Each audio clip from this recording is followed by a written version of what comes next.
Hi, good evening, everyone.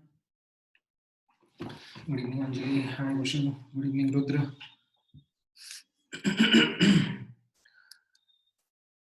All right, so just as a quick recap, हम लोगों ने last class में dipole moment के ऊपर कुछ क्वेश्चंस प्रैक्टिस किए थे and then we had started talking about bond parameters. Right, मैंने बॉन्ड लेंथ से स्टार्ट किया था आप लोगों के साथ डिस्कशन. ऑलराइट, ठीक है.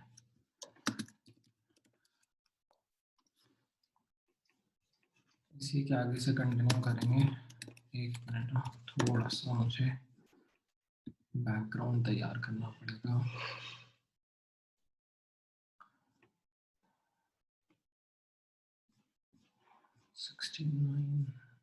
Okay.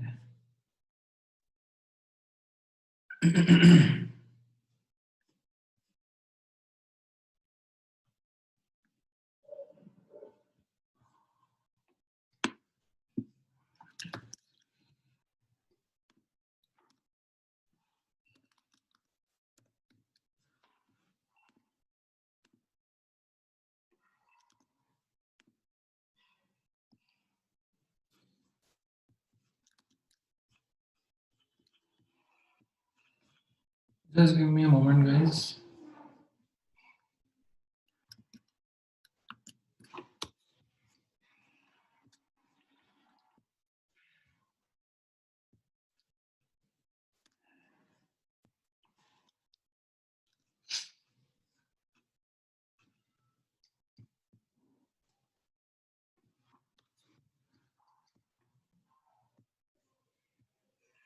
All right.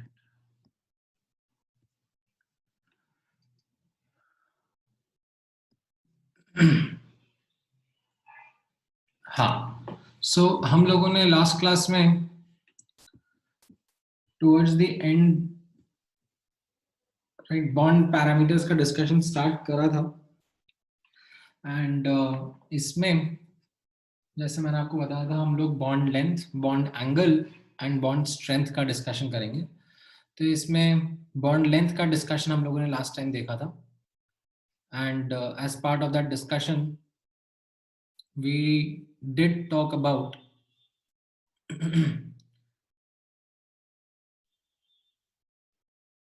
these following factors like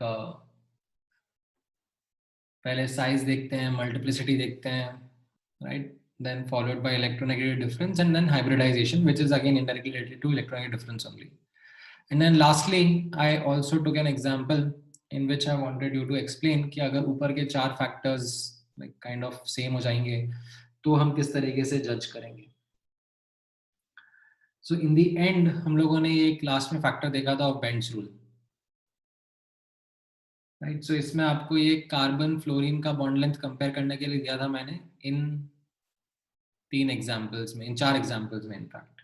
right, सो इन सब में let's say this carbon fluorine bond length was to be compared.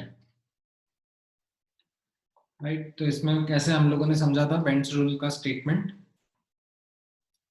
that when a central atom is bonded to different types of atom, right, then what will happen is it will hybridize in such a manner that the orbitals with more p character are directed towards more electronegative atoms and atoms with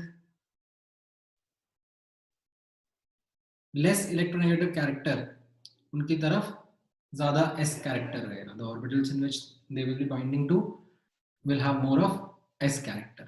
तो यहाँ पर अगर हम as an example notice कर रहे थे CH3F का, तो around the carbon you have the 4 sp3 hybrid orbitals, right?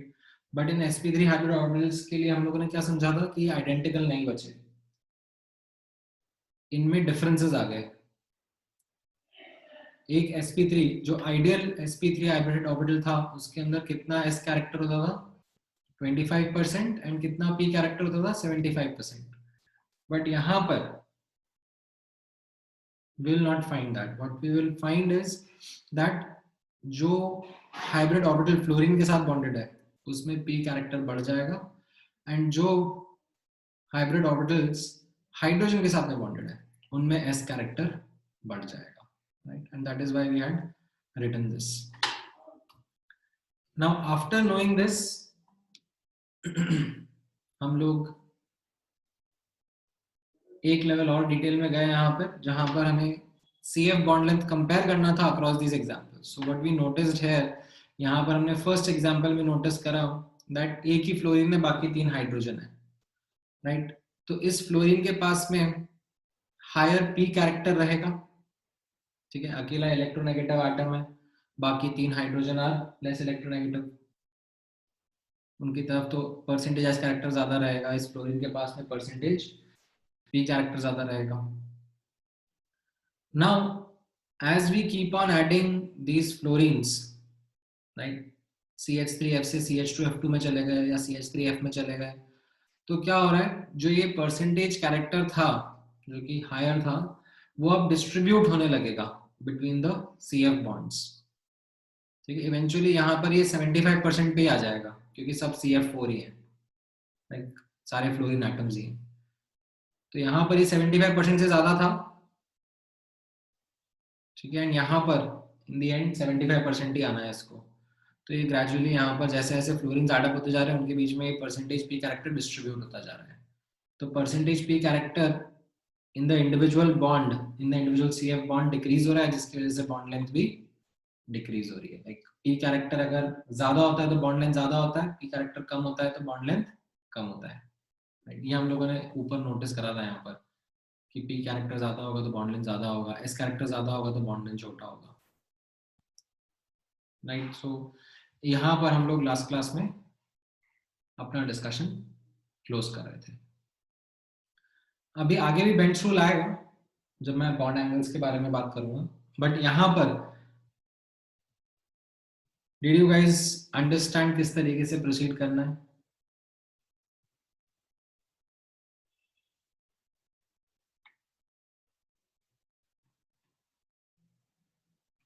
अच्छा, अगर समझ में आ गया है तो इसी के कंटिन्यूएशन में मुझे एक और क्वेश्चन का आंसर कर दो. हाँ बोलो केतन. सर यहाँ अगर F की जगह कोई और मोर इलेक्ट्रोनेगेटिव एटम आ जाता तो भी वही रहता ना? F की, हाँ हाँ, मतलब अगर क्लोरीन भी लगाते थे तो ठीक है. अभी इसी एग्जाम्पल में, ठीक है, जो ये ऊपर एग्जाम्पल दिया था मैंने, इसमें मैं आपको CH बॉन्ड लेंथ कंपेयर करने के लिए बोल रहा हूँ, ठीक है? Compare CH bond length between CH4, CH3F, CH2F2, CHF3.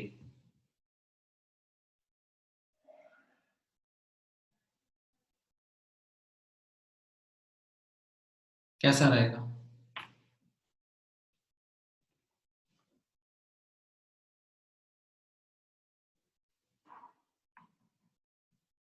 अगर आपको बॉन्ड लेंथ का स्टेटमेंट समझ में आया है बेंच रूल का लास्ट टाइम, तो आप शायद इस क्वेश्चन का आंसर कर पाओ.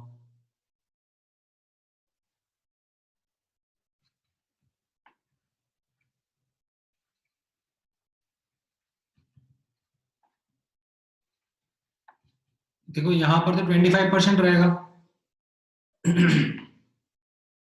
ठीक है? एंड यहाँ पर कैसा रहेगा? Greater than 25%. CH, इसमें H is less electronegative,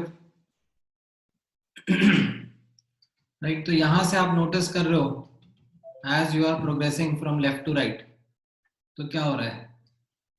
percentage S character बढ़ रहा है. अगर परसेंटेज एस कैरेक्टर बढ़ रहा है तो बॉन्ड लेंथ के साथ में क्या होगा?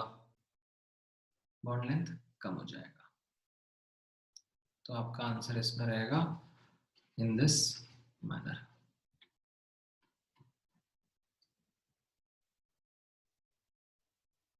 ठीक है? परसेंटेज एस कैरेक्टर बढ़ता है तो बॉन्ड लेंथ कम हो जाता है. परसेंटेज पी कैरेक्टर कम होगा, राइट। एस कैरेक्टर बढ़ेगा तो पी कैरेक्टर कम होगा ना, तो आप पी कैरेक्टर से भी बोल सकते हो।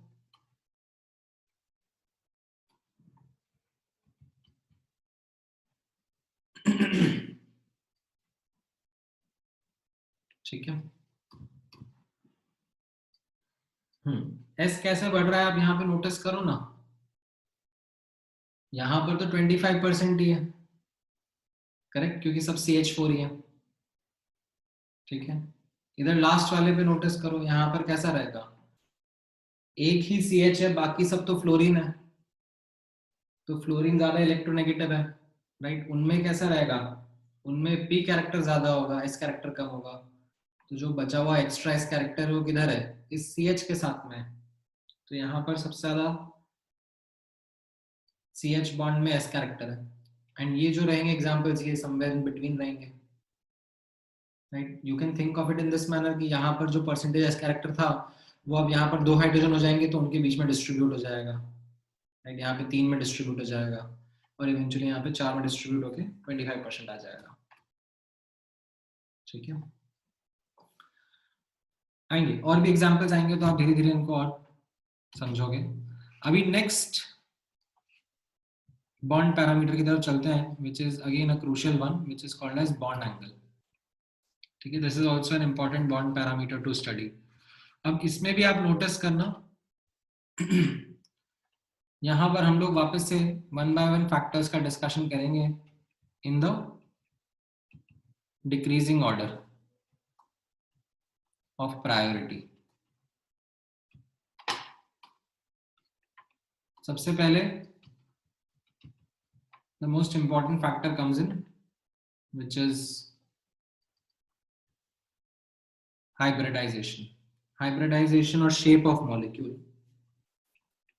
राइट। जैसे यहाँ पर मान लो CO2 में मैं आपसे एंगल पूछ रहा हूँ, CO3 2 माइनस में एंगल पूछ रहा हूँ और CH4 में एंगल पूछ रहा हूँ, तो आप सबसे पहले तो क्या करोगे, आप पहले इनका ज्योमेट्री बनाकर देखना चाहोगे, शेप कैसा है मॉलिक्यूल का वो देखना चाहोगे, तो उसके लिए आप हाइब्रिडाइजेशन चेक करोगे या VICPR से भी कर सकते हो, आपकी चॉइस है। यहाँ पर कार्बन sp हाइब्रिड होगा, तो व्हाट यू अंडरस्टैंड इज कि यहाँ पर 180 डिग्री का एंगल रहेगा, लीनियर ज्योमेट्री रहेगी।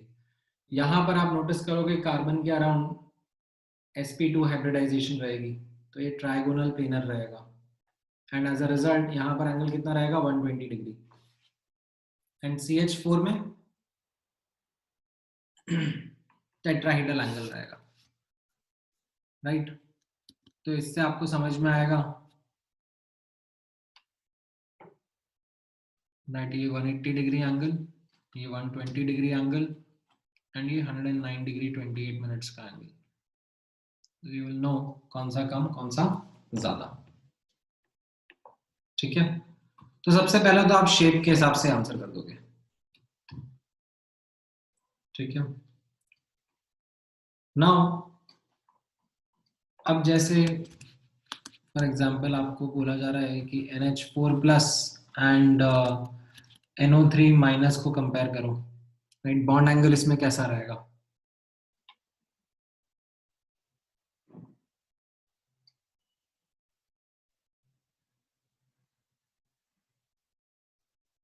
अच्छा ये यहाँ पर नहीं नहीं, angle between two bonds in a polyatomic molecule, di नहीं, डाई में तो क्या हो जाएगा, डाई में तो कोई एंगल ही नहीं रहेगा ना, polyatomic molecule. So what angle are we talking about, terminal atom, central atom and terminal atom के बीच का। अगर मैं स्पेसिफाई नहीं कर रहा हूँ कौन सा एंगल, तो इसमें मैं ऐसा ही एग्जांपल आपके साथ शेयर कर रहा हूँ जिसमें सब एंगल्स आइडेंटिकल होंगे।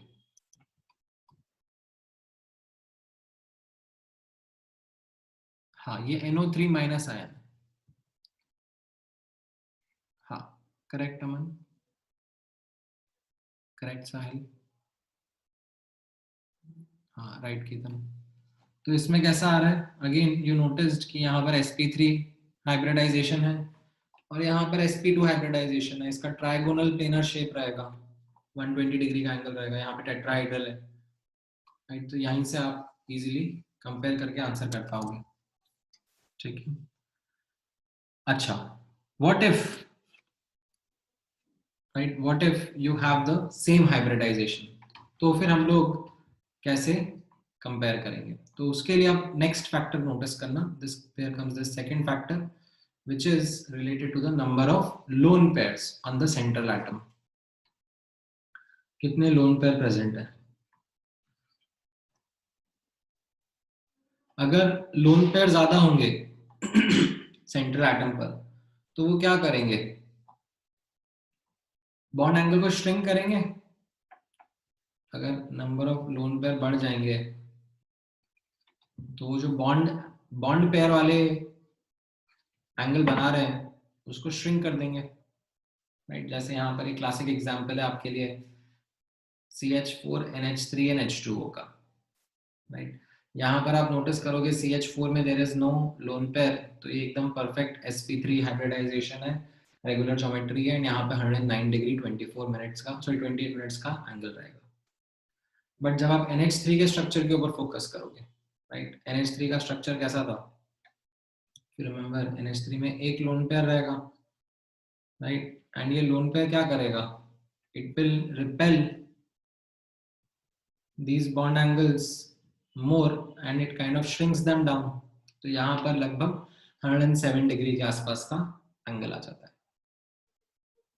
ठीक है।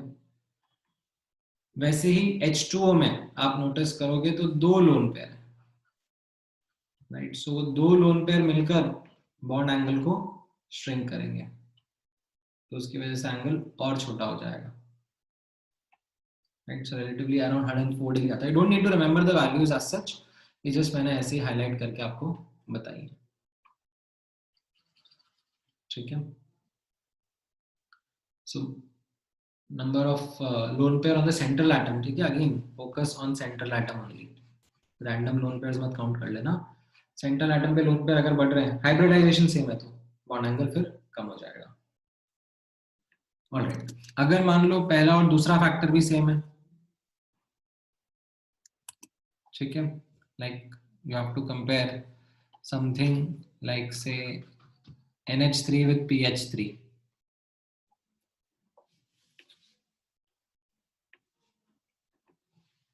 राइट, या फिर से H2O with H2S, तो कैसा थॉट प्रोसेस रहेगा आपका? Any guess work?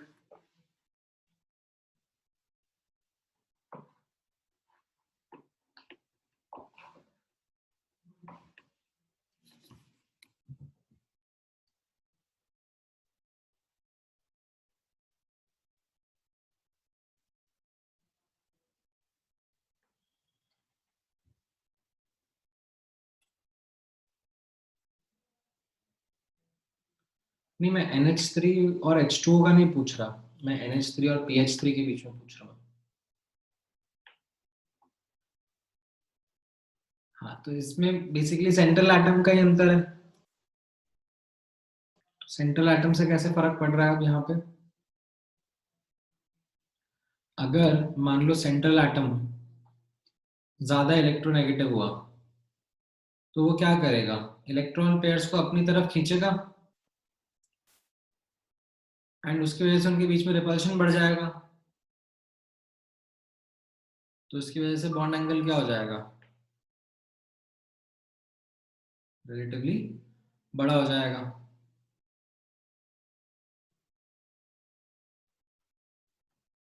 यहाँ पर आप कंपेयर करोगे, so you have say comparison between NH3,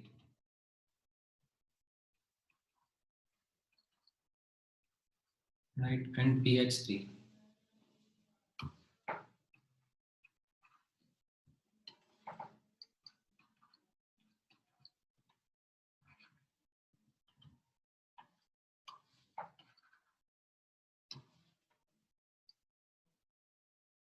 या इनफैक्ट चलो मैं आपको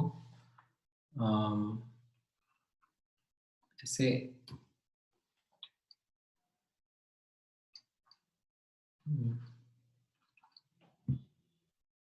NH3 and PH3। तो इसमें अभी नाइट्रोजन बॉन्ड पेयर को अपने पास में खींचेगा क्योंकि ज्यादा इलेक्ट्रोनेगेटिव है। यहाँ पर relatively they will be little further. तो कहाँ पे रिपल्शन ज्यादा होंगे? इनफैक्ट लोन पेयर तो सब में ही सेम है।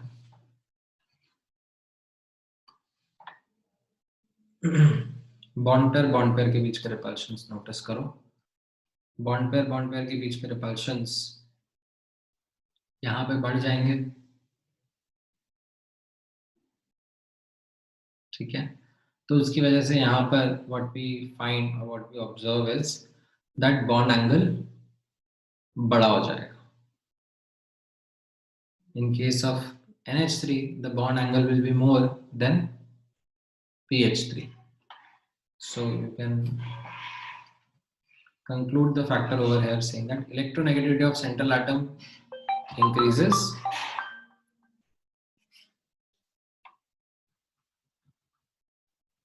bond angle increases.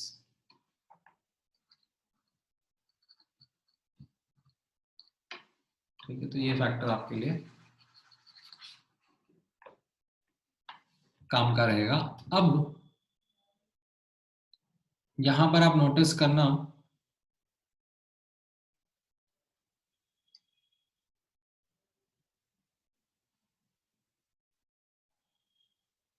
हाँ बोलो। नहीं, जो सेंट्रल एटम है वो अगर ज्यादा इलेक्ट्रोनेगेटिव हुआ ना तो वो क्या करेगा, इलेक्ट्रॉन पेयर्स को अपनी तरफ खींचेगा। एंड इलेक्ट्रॉन पेयर्स को अपनी तरफ खींचने से क्या होगा, उनके बीच में रिपल्शंस बढ़ जाएंगे ना। इफ द सेंट्रल एटम, यहाँ पर आप नोटिस करो ना, ये सेंट्रल एटम अगर बॉन्ड पेयर्स को अपनी तरफ खींच रहा है तो उससे क्या हो जाएगा, इनके बीच में रिपल्शंस बढ़ जाएंगे।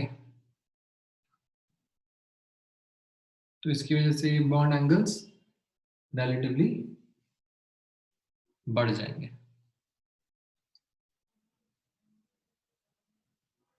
ठीक है, नाउ अब यहां पर आप नोटिस करना। हाँ बोलो साहिल। सर वो आपने बोला रिपल्शन ज्यादा होगा तो बॉन्ड एंगल बढ़ जाएगा, पर वो मतलब रिपल्शन इतने ज्यादा होंगे कि वो ऊपर का जो लोन पेयर है उसको मतलब कट कर देंगे, मतलब उससे ज्यादा एंगल हो जाएगा क्या? नहीं वो नहीं श्रिंक नहीं नहीं होगा? नहीं, उससे ज्यादा नहीं होगा। Like of course lone pair और बॉन्ड पेयर के बीच में ज्यादा रिपल्शन है, ठीक है। लेकिन यस सर। अभी जैसे यहाँ पर अगर मैं आपको बोलूंगा कि इस एंगल के बारे में बात करनी है जो लोन पेयर और हाइड्रोजन के बीच में बन रहा होगा, वैसे तो आप वैलिडेट नहीं कर सकते क्योंकि लोन पेयर दिखता नहीं है, बट अगर थ्योरेटिकली मैं बोलना चाहूंगा तो ये angle like more than 190 degree, whereas जो ये हाइड्रोजन और हाइड्रोजन के बीच का एंगल है, हाइड्रोजन नाइट्रोजन हाइड्रोजन का बीच का एंगल, वो लेस देन 109 डिग्री रहेगा। 109 डिग्री 28 मिनट्स, अराउंड 107 डिग्री रहता है एक्चुअली। Okay sir. ठीक है, हाउएवर मैंने यहाँ पर कैसा एग्जांपल लिया कि पहले दोनों फैक्टर सेम है, hybridization as well as lone pair भी है। तो उस केस में अब फिर आपको इलेक्ट्रोनेगेटिविटी ऑफ सेंट्रल एटम देखना है।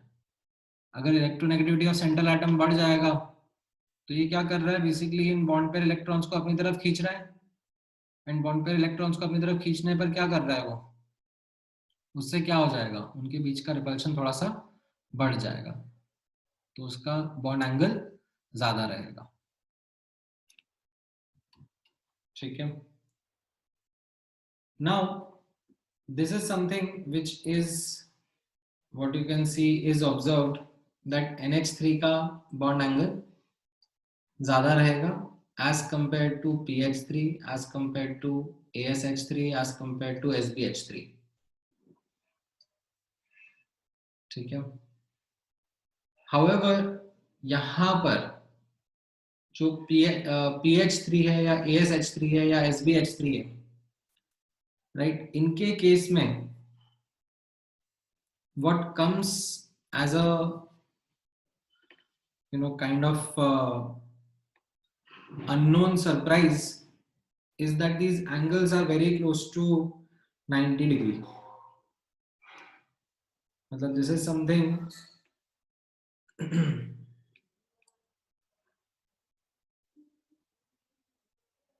which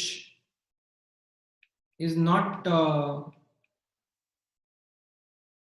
coming across as this observation जो हम लोग expect कर रहे थे कि ठीक है bond angle कम होगा, but ये जो bond angle है मतलब वो इतने ज्यादा कम कैसे हो गए, अराउंड 90 डिग्री कैसे आ गए.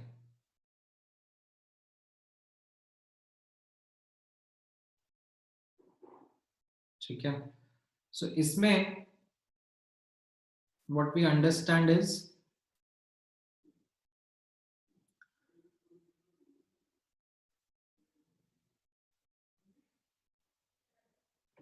that here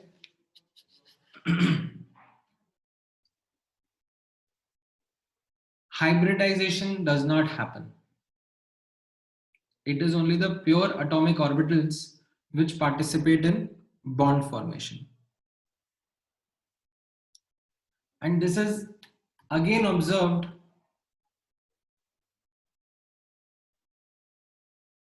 when we do a comparison of bond angle between H2O, H2S, H2Se and H2Te. Like हमारा ये ऑब्जर्वेशन तो आ गया कंसिस्टेंट सा कि ठीक है इनमें सब में सेंट्रल एटम की हाइब्रिडाइजेशन sp2 है, सब में लोन पेयर की अगर बात करें हम लोग ऑन द सेंट्रल एटम तो वो भी 2 है. हाउएवर हम लोग अगर सेंट्रल एटम की इलेक्ट्रोनेगेटिविटी के बारे में बात करेंगे तो वो डिफरेंट होगी. एंड यहाँ पर सेंट्रल एटम की इलेक्ट्रोनेगेटिविटी सबसे ज्यादा ऑक्सीजन के केस में है, देन उससे कम सल्फर में, उससे कम सेलेनियम से, उससे कम टेलुरियम में. And as a result because of the decreasing electronegativity bond angle कम होना चाहिए था एंड कम हो भी रहा है. बट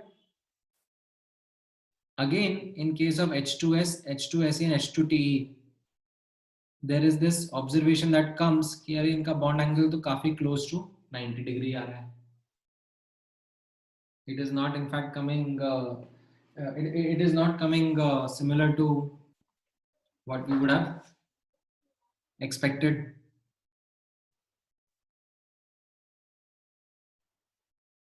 हम लोग इतना close to 90 degree angle तो expect नहीं कर रहे थे. So इनमें जो ये ऑब्जर्वेशन आई है इसको हम लोग अलग से हाईलाइट भी करते हैं एंड इससे हमें क्या हिंट मिलता है, इससे हमें क्या इंटरप्रिटेशन मिलती है वो आप नोटिस करना. इज दैट इन केसेस में जहां पर these angles are very close to 90 degree only the pure atomic orbitals are forming bonds. यहां पर हाइब्रिडाइजेशन हो ही नहीं रहा है. For example, if you remember pure atomic orbitals, जैसे ये NH3 का केस था, ठीक है, अब यहाँ पे नोटिस करना NH3 के केस में हम लोग कैसा बता रहे थे दैट नाइट्रोजन का कॉन्फ़िगरेशन रहता है 2s2 2p3, राइट. एंड यहाँ पर हाइब्रिडाइजेशन होकर कैसा है 4 हाइब्रिड ऑर्बिटल्स बनते हैं, sp3 हाइब्रिड ऑर्बिटल्स बनते हैं जिनमें से एक लोन पेयर रह जाएगा एंड बाकी 3 हाइड्रोजन के साथ में बॉन्ड बनाएंगे, right. And as a consequence if you remember ये हाइब्रिड ऑर्बिटल्स का हमने ऑर्बिटल से भी पर्सपेक्टिव से भी देखा था कि कैसी इनकी ज्योमेट्री रहेगी, राइट. ये एक sp3 हाइब्रिड ऑर्बिटल रहेगा, ये दूसरा, ये तीसरा,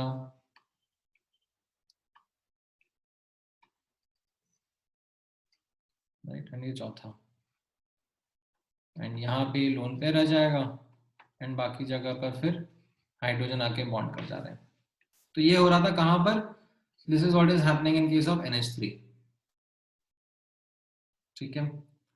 बट यहां पर नोटिस करना PH3 के केस में कैसा हो रहा है, लाइक ये close to 90 degree bond angles क्या एक्सप्लेन कर रहे हैं, the close to 90 degree bond angles are kind of explaining और हाईलाइटिंग दैट यहां पर हाइब्रिडाइजेशन हो ही नहीं रहा है, राइट। ये फास्फोरस का कॉन्फ़िगरेशन है,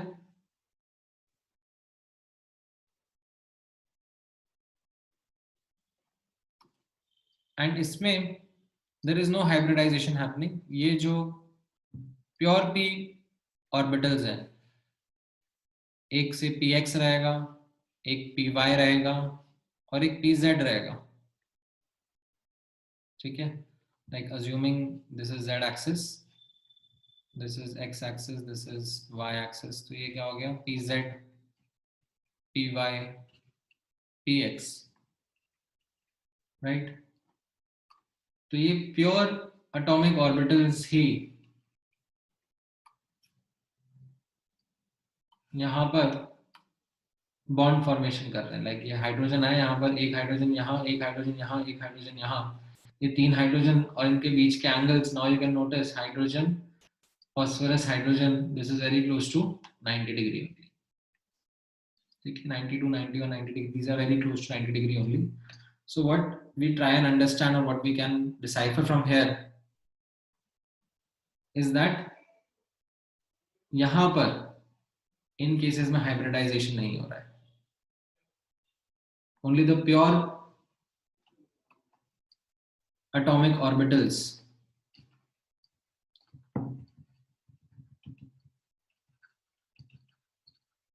are forming the covalent bond.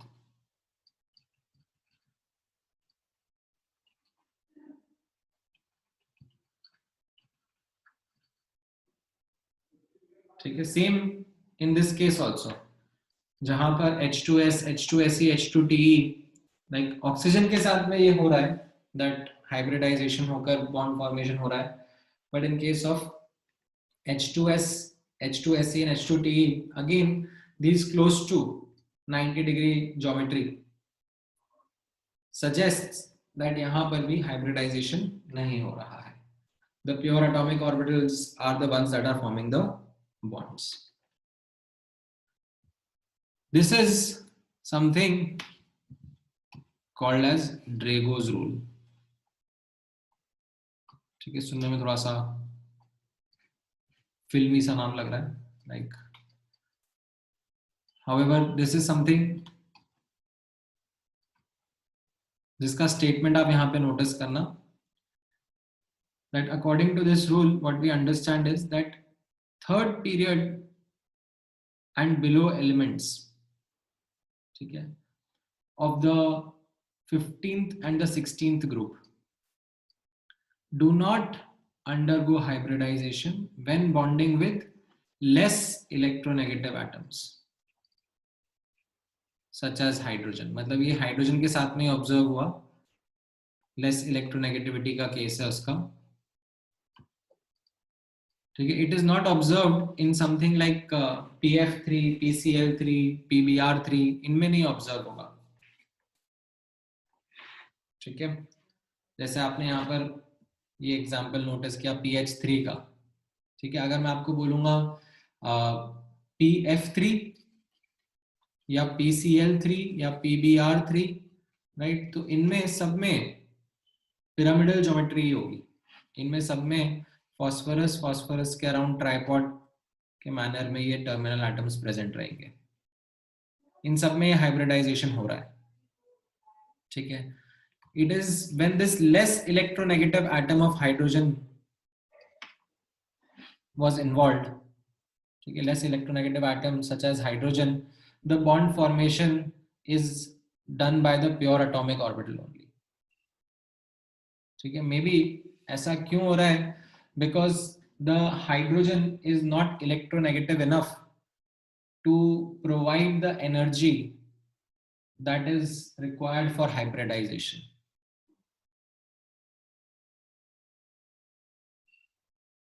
ठीक है, this is in fact one of the reasons which you have to also understand, like from this perspective, ये आप लोगों ने, ये शायद मैंने आप लोगों को पहले बताया था या नहीं बताया था, अगर नहीं बताया था तो यहाँ पे भी नोटिस करना that pH3 एग्जिस्ट कर रहा है but pH5 doesn't.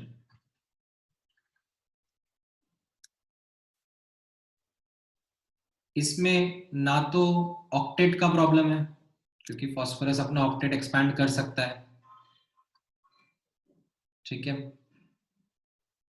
राइट। ये अपने इनफैक्ट जब डी ऑर्बिटल हाइब्रिडाइजेशन हम लोग डिस्कस कर रहे थे, that involvement of d orbital hybridization होगा कि नहीं होगा, तो उस टाइम पे भी हम लोगों ने इसके बारे में बात करा था दैट यहाँ पे ना तो फास्फोरस के ऑक्टेट एक्सपेंशन का दिक्कत है, ना ही रिपल्शंस का दिक्कत है कि बड़ा बड़ा एटम है, मतलब जैसे PI5 नहीं एग्जिस्ट कर रहा था तो उसमें ये समझ में आ रहा था कि ठीक है आयोडीन बहुत बड़ा साइज का है, बट यहाँ पर तो वैसा भी कोई दिक्कत नहीं है। तो यहाँ पर क्या हाईलाइट करा था कि it is not electronegative enough for atoms, the hydrogen atom is not electronegative enough to provide energy such that the phosphorus के atoms can excite into d orbitals and then the d orbitals can undergo hybridization. तो यहीं पर वही चीज का extension आ रहा है that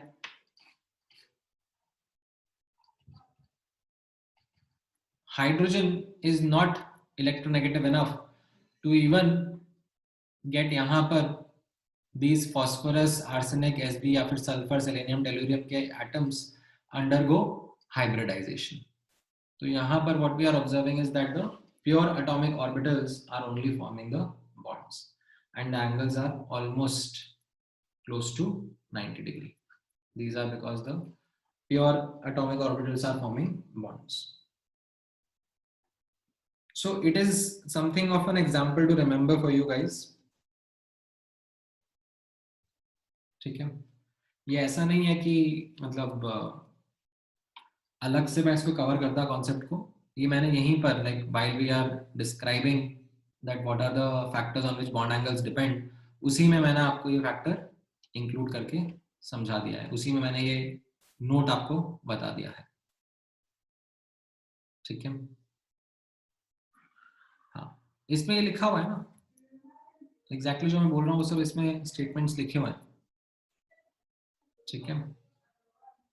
all right, now after this अब नोटिस करना, मान लो पहले 3 पैरामीटर्स भी सेम ही है, ठीक है, hybridization, number of lone pair and even central atom भी सेम है, तो फिर हम लोग किस तरीके से अब size compare as an angle compare करेंगे।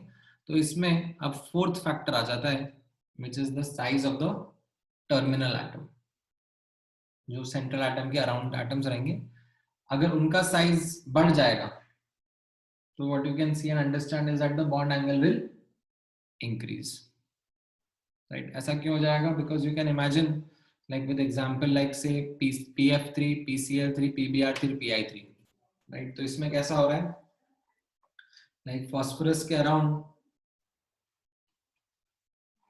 ये फ्लोरीन के एटम्स थे एंड फिर क्लोरीन के एटम्स लग जाएंगे, तो अब क्लोरीन के एटम्स ज्यादा बड़े हैं, बल्कि हैं, ज्यादा रिपेल करेंगे दूसरे को एज कंपेयर टू से फ्लोरीन के atoms. You can also think from the point of view of electronegativity also, आप इलेक्ट्रोनेगेटिविटी के पर्सपेक्टिव से भी सोच सकते हो दैट फ्लोरीन की इलेक्ट्रोनेगेटिविटी ज्यादा है, तो फ्लोरीन क्या करेगा, फ्लोरीन बॉन्ड पेयर्स को दूर कर लेगा सेंटर से, और बॉन्ड पेयर्स को अगर दूर कर लेगा एज कंपेयर टू क्लोरीन, तो क्या हो जाएगा, यहाँ पर रिपल्शंस कम होके ये बॉन्ड एंगल रिलेटिवली छोटा हो जाएगा, ठीक है। So multiple ways you can think about it that if the size of the terminal atom increases then the bond angle will increase, ठीक है, राइट, ये समझ में आया आपको?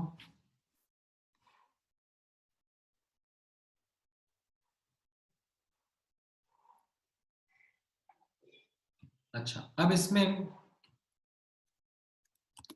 एक एक्सेप्शनल केस है, उसका भी ध्यान रखेंगे, यहाँ पर नोटिस करना।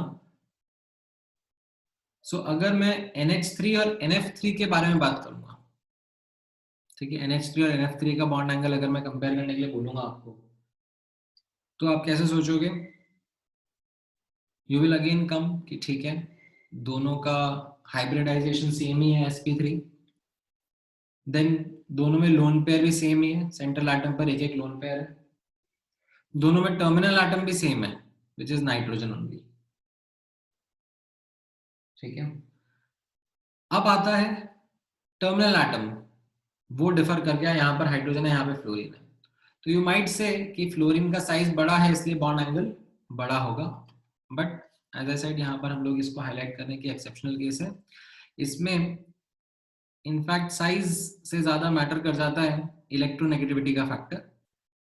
What we are trying to say is यहाँ पर because of the high electronegativity of fluorine, ये क्या करेगा, सेंट्रल एटम से इलेक्ट्रॉन्स को पुल कर लेगा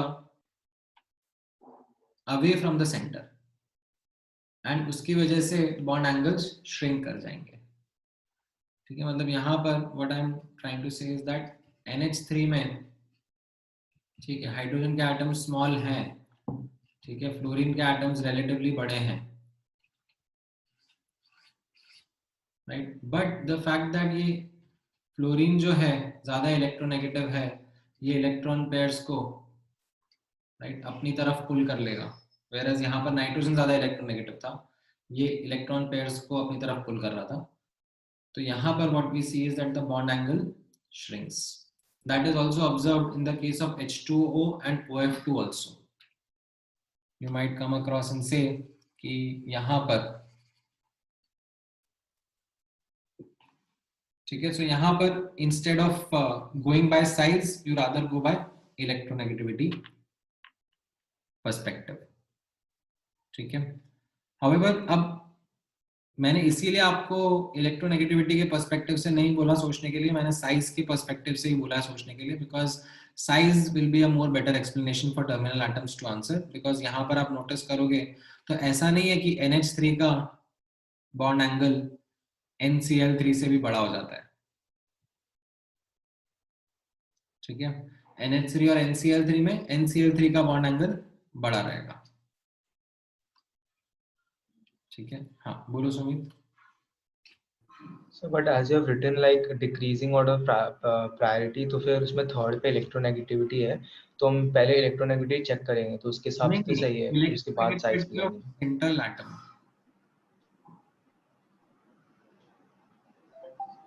ओके, ठीक है, इलेक्ट्रोनेगेटिविटी ऑफ सेंट्रल एटम आपको देखना है as a third factor, but यहाँ पे क्योंकि सेंट्रल एटम सेम है तो हम लोग फोर्थ फैक्टर पे आ जाते हैं। फोर्थ फैक्टर में मैंने यही बोला कि फोर्थ फैक्टर को sometimes instead of size of terminal atom you also say electronegativity of terminal atom,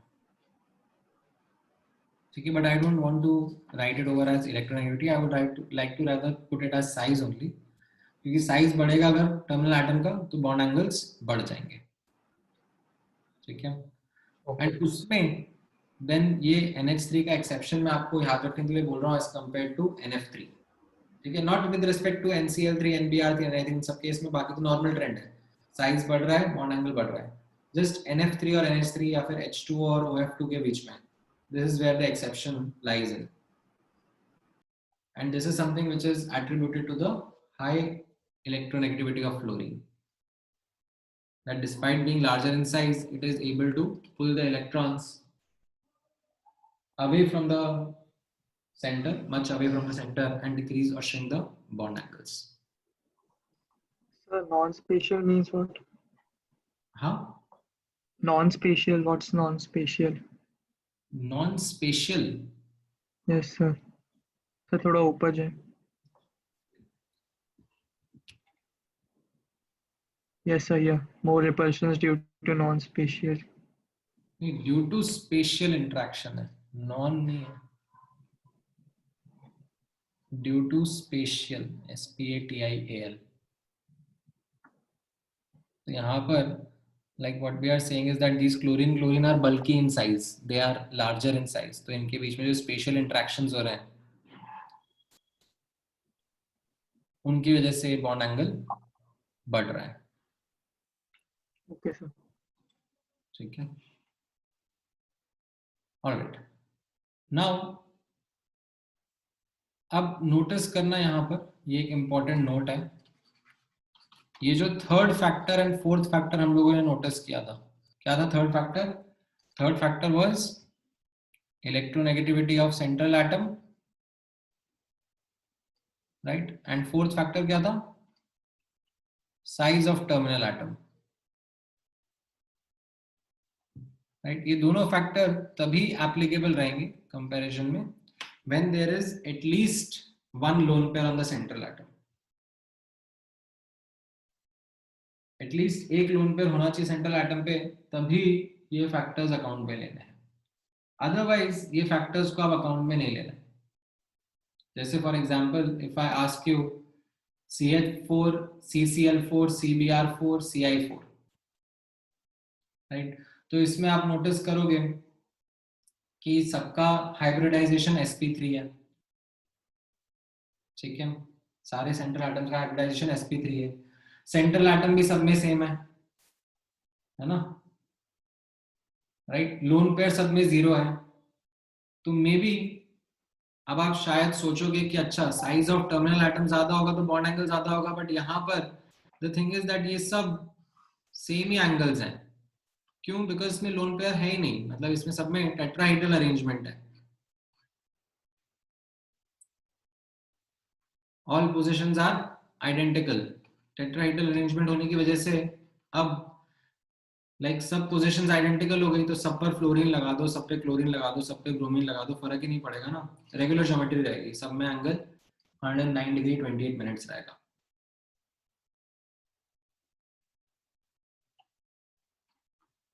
ठीक है, हाँ बोलो अमन. सर जैसे on the basis of lone pair अगर हम करेंगे तो जैसे सर दो है Br और I. सर जो Br वाले जो सेंटर एटम पे उस पे सपोज 2 लोन पेयर है और I वाले पे, तो सर किसे कंसीडर करेंगे? नहीं, तो ऑर्डर ऑफ प्रायोरिटी में चलना है ना. तो सर I वाला कंसीडर होगा ना? हाँ, ओके. ठीक है. तो यहाँ पर हाँ CH4 भी आप लिख सकते हो, कोई दिक्कत नहीं. मैंने आप इनफैक्ट यहाँ पर अगला एग्जांपल वही है, लाइक से CH4 SiH4 GeH4, like germanium है ये. तो इनमें भी कैसा है, you might come up and से कि चलो ठीक है सेंट्रल एटम की हाइब्रिडाइजेशन सेम है, बट सेंट्रल एटम अलग अलग है, तो उनकी इलेक्ट्रोनेगेटिविटी के हिसाब से आंसर करने की कोशिश करोगे, राइट. बट वो फैक्टर नहीं काम करेगा. जो ये थर्ड फैक्टर था इलेक्ट्रोनेगेटिविटी ऑफ सेंट्रल एटम, ये तभी काम करेगा जब यहाँ पर एटलीस्ट एक लोन पेयर हो. यहाँ पे लोन पेयर ही नहीं है. ठीक है, हाँ यहाँ पर सेम जैसे BF3 BCl3 PBr3, राइट. इन सब में तीनों में क्योंकि लोन पेयर है नहीं ना, तो इनमें सब में ट्राइगोनल प्लेनर ज्योमेट्री रहेगी, 120 डिग्री का बॉन्ड एंगल रहेगा. ठीक है, ये समझ में आया आप लोगों को? सो इस तरीके से यहाँ पर हम लोग ये कुछ एंगल्स के कंपैरिजन हम लोग कर पाएंगे in the following order of factors जो हम लोगों ने यहाँ पर डिस्कस करें.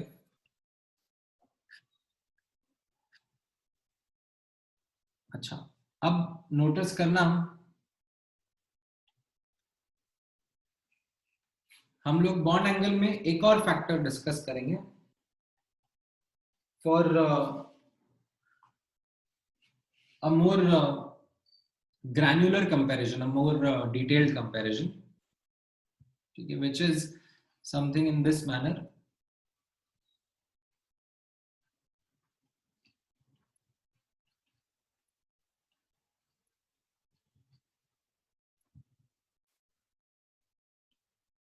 एक बार आप लोग ट्राई करो, अल्फा एंड बीटा में कौन बड़ा कौन छोटा होगा.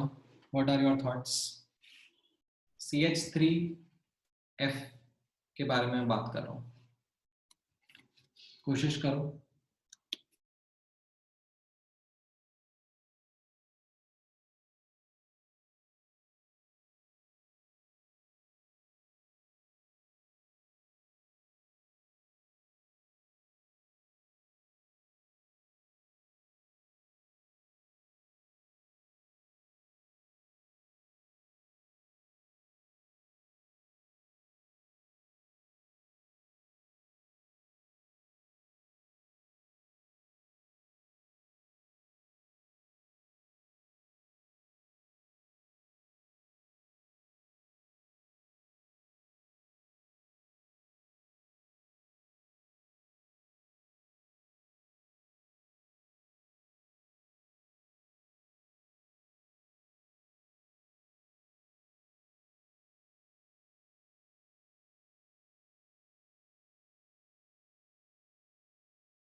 इसमें अब काम आता है अगेन बेंड्स रूल.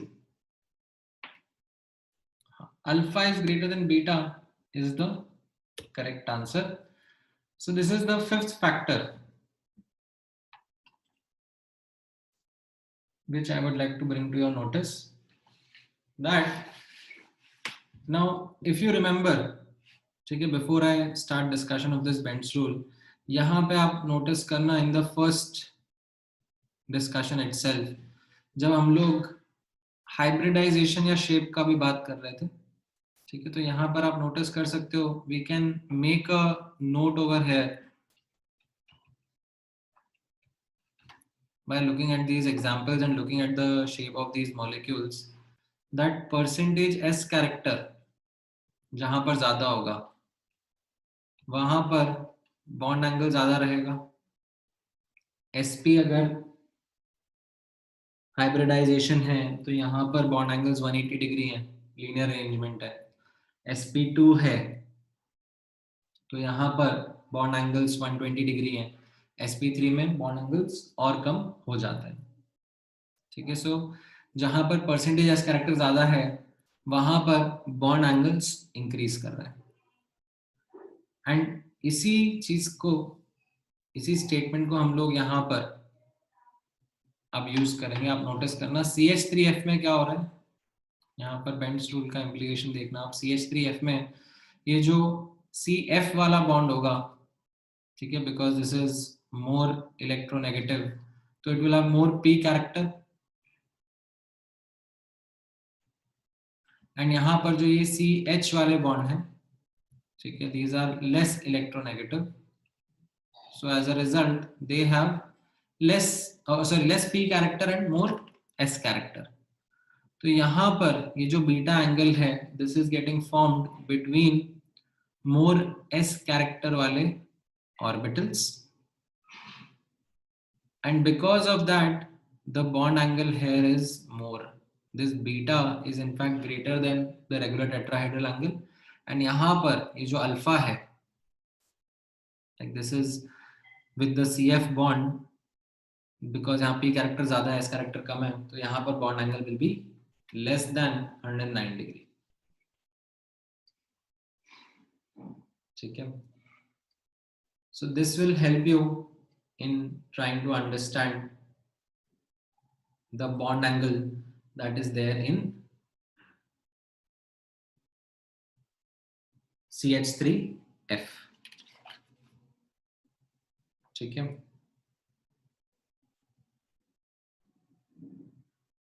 अब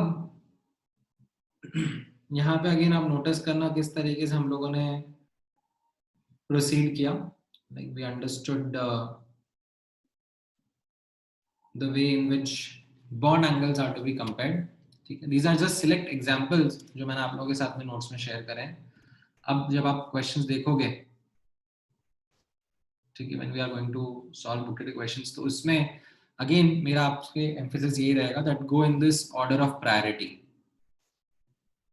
इस अप्रोच को समझो and then try and answer the bond angle के questions. ठीक है, एक दो क्वेश्चंस अगर आपको प्रैक्टिस करने हैं, let me pick up one or two questions from the booklet for you to get an idea. Say कुछ तो ऐसे एग्जांपल्स के थ्रू ही हो जाएंगे हमारे, ठीक है, बट अदरवाइज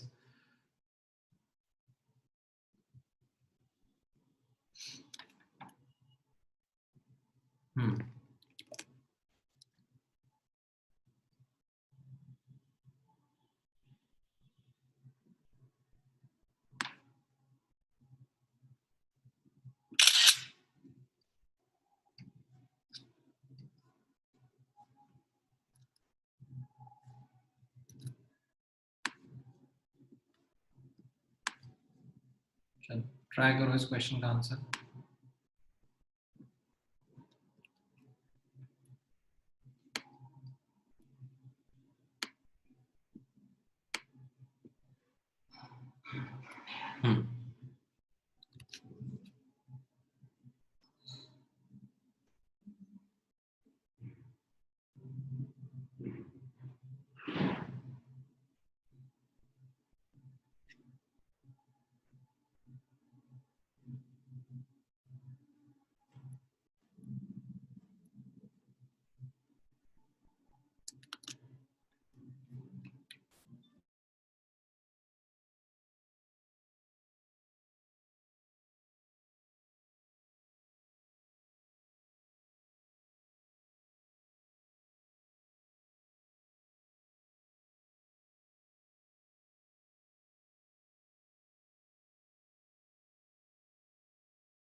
ऑलराइट, सो इसमें हाँ, मतलब आप लोगों को सबसे पहले तो ज्योमेट्री से समझ में आ गया होगा, ठीक है. सबसे पहले ज्योमेट्री पे सोचना है, ठीक है. Don't try to think about lone pair and central atom, terminal atom. पहले तो आप इनकी ज्योमेट्री ऑब्जर्व करोगे ना, सबसे पहला फैक्टर वही है अपना.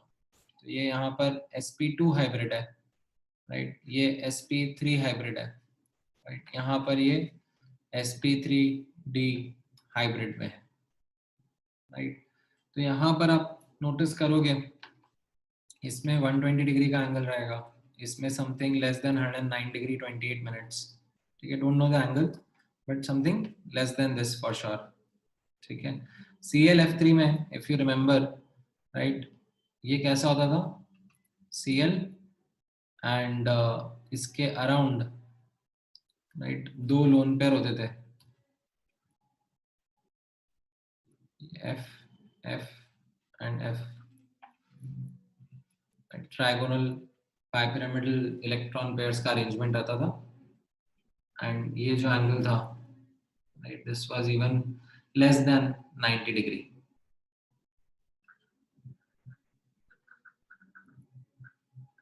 राइट. तो यहाँ पर definitely yes, you were right, C option is the correct answer. T shape type था ये, ठीक है. तो इस तरीके से आप कमेंट करोगे आगे भी. हाँ बोलो मन. बट सर जो हमारा जो फोर्थ फैक्टर लोन पेयर भी है सर, तो टर्मिनल एटम के हिसाब से देखा जाए तो सर. अरे इसीलिए तो मैंने बोला ना भाई, प्रायोरिटी में जाओगे ना आप पहले. सर जिस सीक्वेंस का आपने लिखा है उस सीक्वेंस से जाना है. ओके सर, ठीक है. ऑलराइट, नाउ अब आप नोटिस करना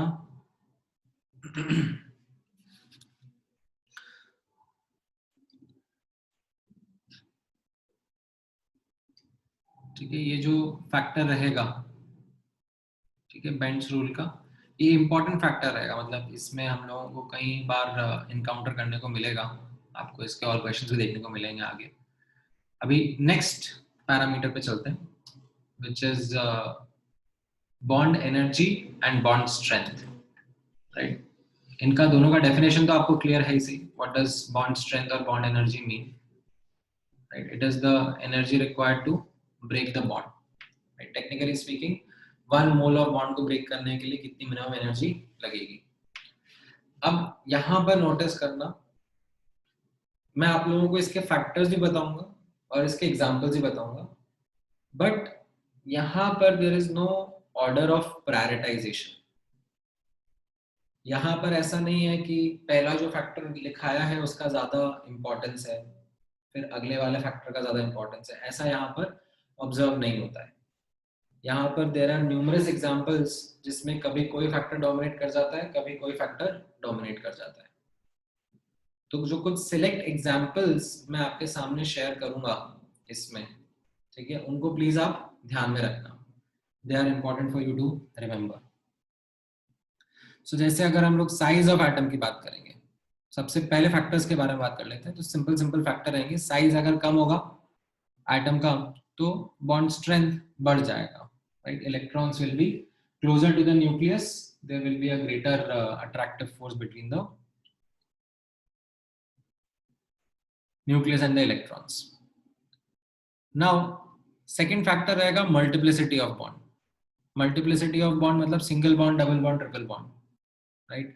तो single bond, double bond, triple bond में ट्रिपल बॉन्ड सबसे ज्यादा स्ट्रॉन्ग रहेगा as compare to double bond, as compare to single bond. So multiplicity of bond increase करेगा, बॉन्ड स्ट्रेंथ भी इंक्रीज करेगा, ठीक है। नाउ इसमें जरूर हाँ ये नोटिस करना, मैंने यहाँ पे डेटा लगाया हुआ है, बट इस डेटा का मतलब ये नहीं है कि आपको मैं एक्सपेक्ट कर रहा हूँ कि आप इसको याद करके आओ, ठीक है। What I am trying to highlight over here is that ऐसा नहीं है कि डबल बॉन्ड का स्ट्रेंथ सिंगल बॉन्ड का ट्वाइस है, ऐसा नहीं है कि ट्रिपल बॉन्ड का स्ट्रेंथ सिंगल बॉन्ड का 3 टाइम्स है। एंड उसके पीछे का रीजन भी आप नोटिस कर सकते हो, इज बिकॉज यहाँ पर एक सिग्मा है, यहाँ पर एक सिग्मा एक पाई है, तो जो पाई है वो सिग्मा जितना स्ट्रॉन्ग नहीं होता है, ठीक है।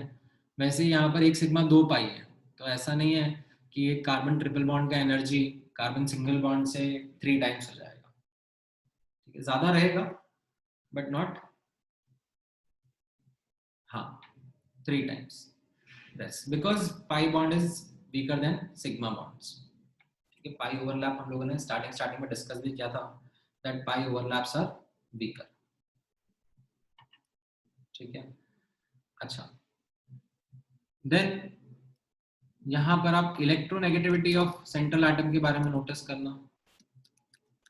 इलेक्ट्रोनेगेटिविटी ऑफ सेंट्रल एटम कैसा रहेगा, अगर इलेक्ट्रोनेगेटिविटी, इनफैक्ट सेंट्रल एटम में नहीं बोलना चाहिए मुझे, इनफैक्ट यहाँ पर इलेक्ट्रोनेगेटिविटी डिफरेंस के बारे में बात कर देनी चाहिए, दैट इलेक्ट्रोनेगेटिव डिफरेंस अगर कंबाइनिंग एटम्स के बीच में ज्यादा रहेगा, राइट, तो उससे क्या हो जाएगा, यहाँ पर we will find that bond angles, sorry bond strength बढ़ जाएगा, बिकॉज इसमें आयनिक कैरेक्टर आ जाएगा, लाइक पार्शियल चार्जेस जनरेट हो जाएंगे, तो उनकी वजह से आयनिक कैरेक्टर आ जाएगा, जिसकी वजह से बॉन्ड स्ट्रेंथ बढ़ जाएगा, ठीक है ना। फोर्थ फैक्टर नोटिस करना, यहाँ पर लोन पेयर्स का भी इन्फ्लुएंस रहता है। सो लोन पेयर के इन्फ्लुएंस की वजह से इनफैक्ट बॉन्ड स्ट्रेंथ थोड़ा कमजोर हो जाता है। अगर लोन पेयर प्रेजेंट रहेंगे ऑन द एटम्स जिनके बीच में बॉन्ड बन रहा है और उनके बीच के बॉन्ड स्ट्रेंथ की हम लोग बात कर रहे हैं, तो presence of those lone pairs can have an adverse effect on the strength of the bond. They can decrease the bond strength as well. So यहाँ पर आप नोटिस करोगे, ठीक है, इसको याद रखने के लिए आपके लिए एक की एग्जांपल मैं शो करूंगा। हाँ बोलो केतन। सर इलेक्ट्रोनेगेटिविटी का पैटर्न बता दो ना। हाँ मैं वही अभी कुछ सेट ऑफ एग्जांपल्स मैं एक साथ लेके आ रहा हूँ। मैंने एक्चुअली इसमें फैक्टर्स पहले बता दिए और एग्जांपल्स मैं अब आपको कराऊंगा। 1 मिनट रुक जाओ बस।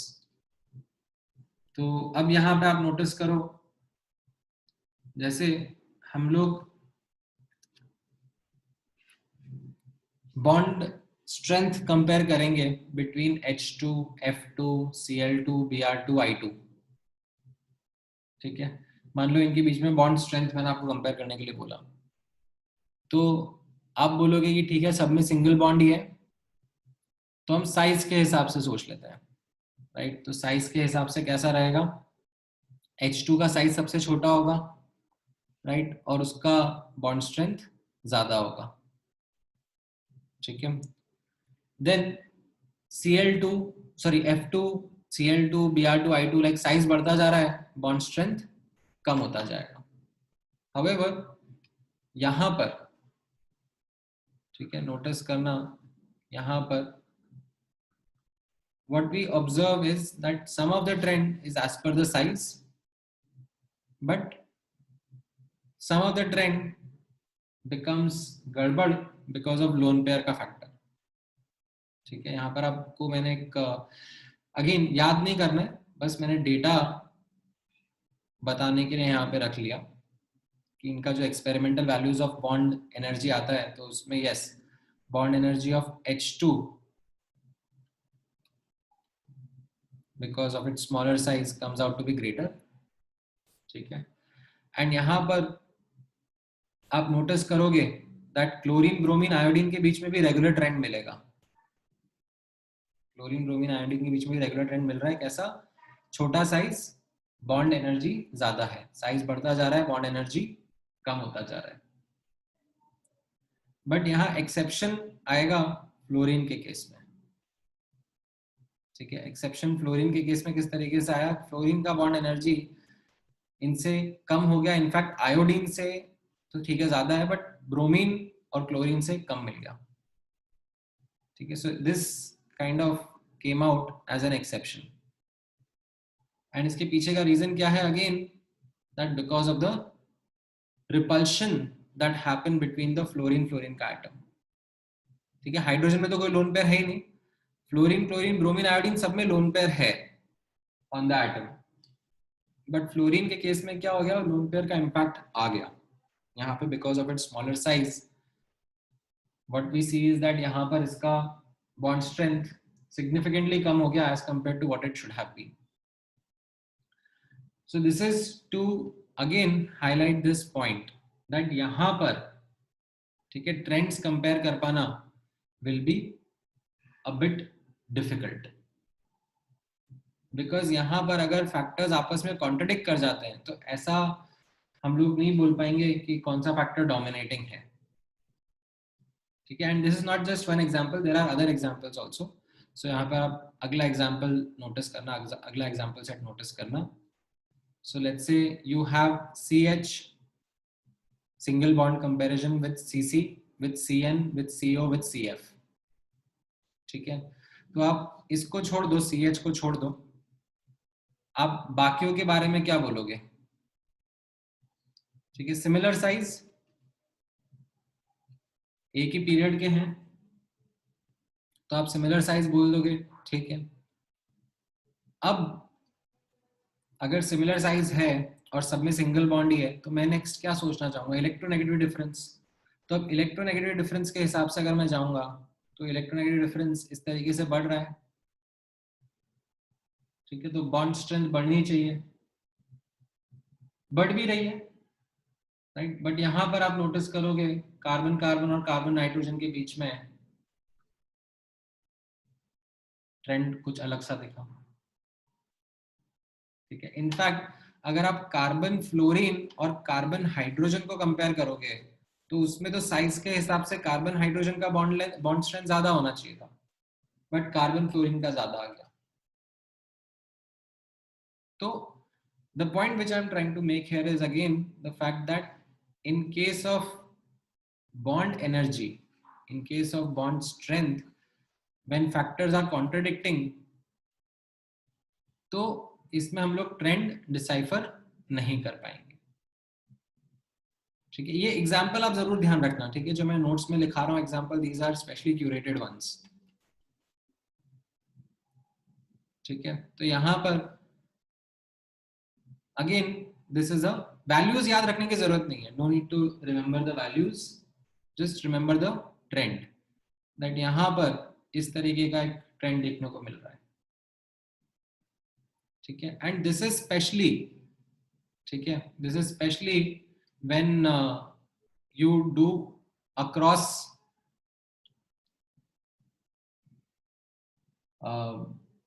this period comparison, ठीक है। जैसे ये ऊपर वाला भी था, ठीक है, यहाँ पर भी मतलब जैसे अगर आपको बोला जाएगा ना, यहाँ पर आप कंपैरिजन करोगे, इनफैक्ट इसके साथ में मैं यहाँ पर ये भी हाईलाइट करा देता हूँ, ये भी आप याद रख लोगे तो ठीक रहेगा। नाइट्रोजन नाइट्रोजन और फास्फोरस फास्फोरस के बीच का बॉन्ड स्ट्रेंथ, ठीक है, ऑक्सीजन ऑक्सीजन सल्फर सल्फर के बीच का बॉन्ड स्ट्रेंथ, यहाँ पर बॉन्ड स्ट्रेंथ इन केसेस में ज्यादा आ जा रहा है, ठीक है, डिस्पाइट हायर साइज, ठीक है, और I should say larger size,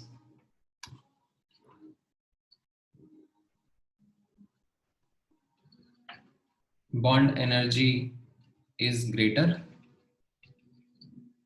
Why? Because यहाँ पे lone pair का ही, because lone pair presence on smaller size N and O decreases the bond strength, ठीक है, बॉन्ड स्ट्रेंथ और बॉन्ड एनर्जी। यहाँ पर ऑक्सीजन नाइट्रोजन पे जो लोन पेयर्स प्रेजेंट है, right, they are playing a role and decreasing the bond strength, ठीक है। एंड ये ऐसा नहीं है कि मतलब आप प्रिडिक्ट कर सकते हो, ठीक है, ये मैं आपको बता रहा हूँ कि ये बॉन्ड एनर्जी के केस में ये प्रॉब्लम रहती है, ठीक है। जितना अच्छा कंपैरिजन हम लोग बॉन्ड लेंथ और बॉन्ड एंगल्स का कंपेयर कर पा रहे थे, उतना यहाँ पर नहीं कर पाएंगे, ठीक है। हाँ, जब आप डाउन द ग्रुप जा रहे होगे, देन ट्रेंड्स रिलेटिवली स्मूथ मिलेंगे, क्योंकि यहाँ पर फैक्टर्स कॉन्ट्रडिक्ट नहीं करते हैं।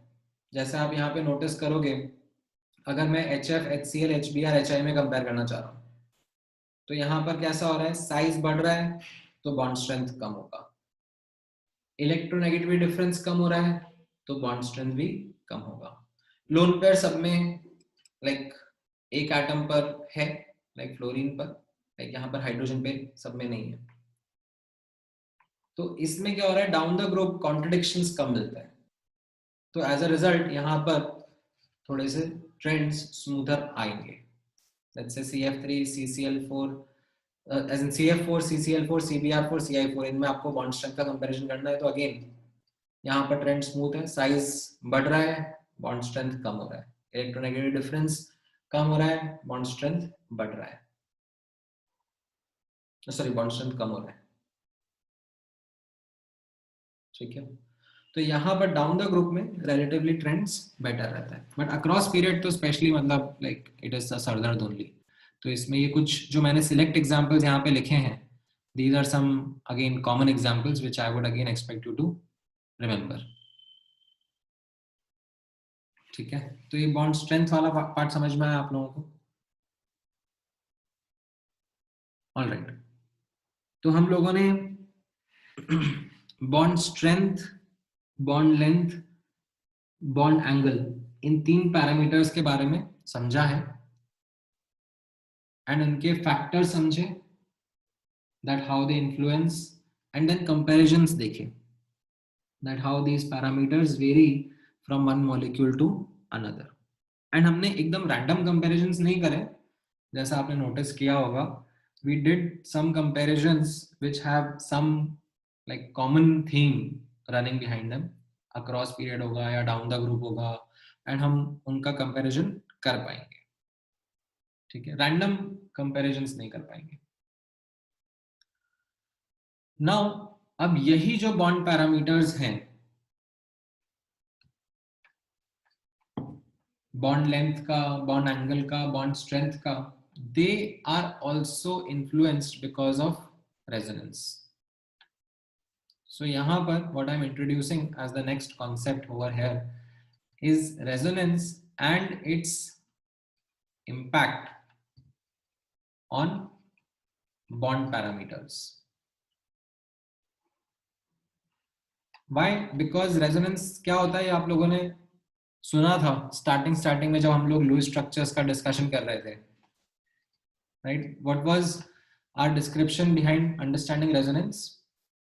That for some molecules, right, multiple Lewis structures can be drawn with the same relative position of atoms but different distribution of electrons. So ये जो difference आ रहा था in distribution of electrons, right, ये जो distribution हो रहा है electrons का, इसको हम लोग क्या कर रहे थे, delocalization और resonance. As a result of which, right, do you remember what exists? None of the chemical form exists. What exists is the hybrid. And उस hybrid की वजह से bond parameters पे फर्क पड़ता है. Like because हम लोग इसी के bond parameters measure कर पाएंगे ना, canonical forms तो exist करेंगे नहीं, right? इसी के हम लोग bond parameters report करते हैं.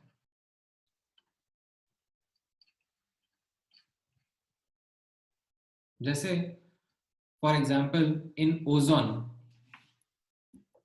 राइट. अब अगर आपने इसका कैनोनिकल फॉर्म बनाया था स्टार्टिंग में, इसका लुईस स्ट्रक्चर आपने बनाया था, राइट, तो ये लुईस स्ट्रक्चर कैसा था, एक जगह डबल बॉन्ड है, एक जगह डेटिव बॉन्ड है. तो आपके दिमाग में क्या थॉट आ जाएगा कि अरे ये डबल बॉन्ड है तो ये शॉर्टर होगा और स्ट्रॉन्गर होगा, ठीक है. Whereas जो सिंगल बॉन्ड होगा वो वीकर होगा, लॉन्गर होगा. However, जब हम एक्सपेरिमेंटली ओजोन का स्ट्रक्चर स्टडी करते हैं, राइट, हम जब न्यूक्लियस की पोजीशन स्टडी करते हैं using experimental techniques like NMR spectroscopy and all, तो हमें क्या दिखता है, हमें ये दिखता है कि ये दोनों बॉन्ड्स आइडेंटिकली हैं. The bond length that is there is identical, the bond strength that is there is identical. तो इससे हमें क्या समझ में आया, इससे हमें ये समझ में आया that actually जो exist कर रहा है वो hybrid structure exist कर रहा है जिसमें the electrons are delocalized, right. यहाँ पर अब आप नोटिस करोगे ये जो pi electrons हैं they are kind of being delocalized, जैसे मैंने आपको पहले बताया था, ठीक है. if you remember, यहाँ पर ये 2 इलेक्ट्रॉन है, ठीक है, ये 2 और 2 4 इलेक्ट्रॉन है, ठीक है. यहाँ पर भी यही सीन है. अब हो ये रहा है, यहाँ पर आप नोटिस करना, ये जो पाई इलेक्ट्रॉन्स हैं जिनको मैं ब्लू से डिनोट कर रहा हूँ, ठीक है, ये पाई इलेक्ट्रॉन्स हैं जो कि डीलोकलाइज कर रहे हैं. सिग्मा इलेक्ट्रॉन्स तो ठीक है, ये प्रेजेंट है बिटवीन द 2 ऑक्सीजन एटम्स. ये पाई इलेक्ट्रॉन्स, ये जो ऑक्सीजन के प्योर एटॉमिक ऑर्बिटल से, pi bond pure P atomic orbital से बनता है. तो यहाँ पर आप नोटिस करोगे कि इन तीनों ऑक्सीजन का जो ये प्योर पी एटॉमिक ऑर्बिटल है, ठीक है, उनके बीच में ये पाई इलेक्ट्रॉन्स डिस्ट्रीब्यूटेड है.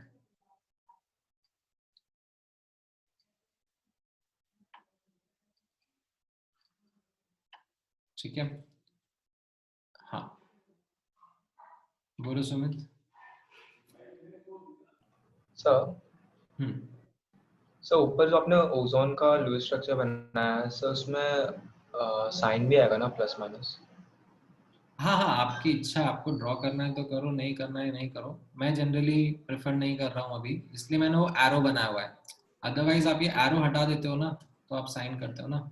ये मैंने बताया था ना, इस तरीके से आप एक डेटिव बॉन्ड को रिप्रेजेंट करते हो.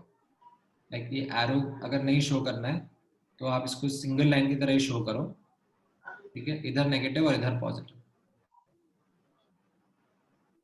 Okay sir. ठीक है, otherwise you show the arrow. ठीक है, सो यहां पर what you can understand is that in this example of ozone, ठीक है, ये जो पाई इलेक्ट्रॉन्स थे ये delocalize हो रहा है. And what is meant by delocalized? That उनके मिलने की probability is not between two atoms but rather distributed over these three atoms. ठीक है, the probability of finding these pi electron is distributed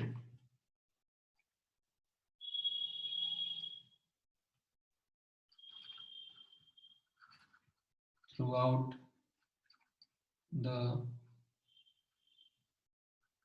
three oxygen atoms. अब notice करना, this was just one example which I had highlighted.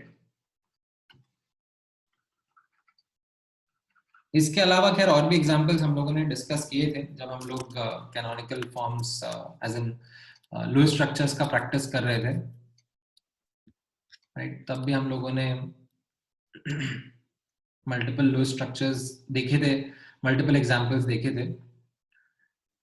Now होता क्या है, ऐसा नहीं है कि हर केस में ऐसा पॉसिबल है, ठीक है?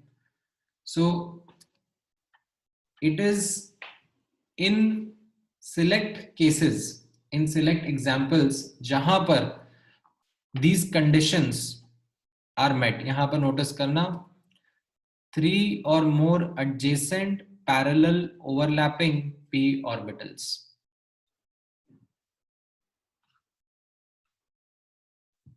ये ऐसी कंडीशंस हैं जो हर मॉलिक्यूल में नहीं मिल रही हैं.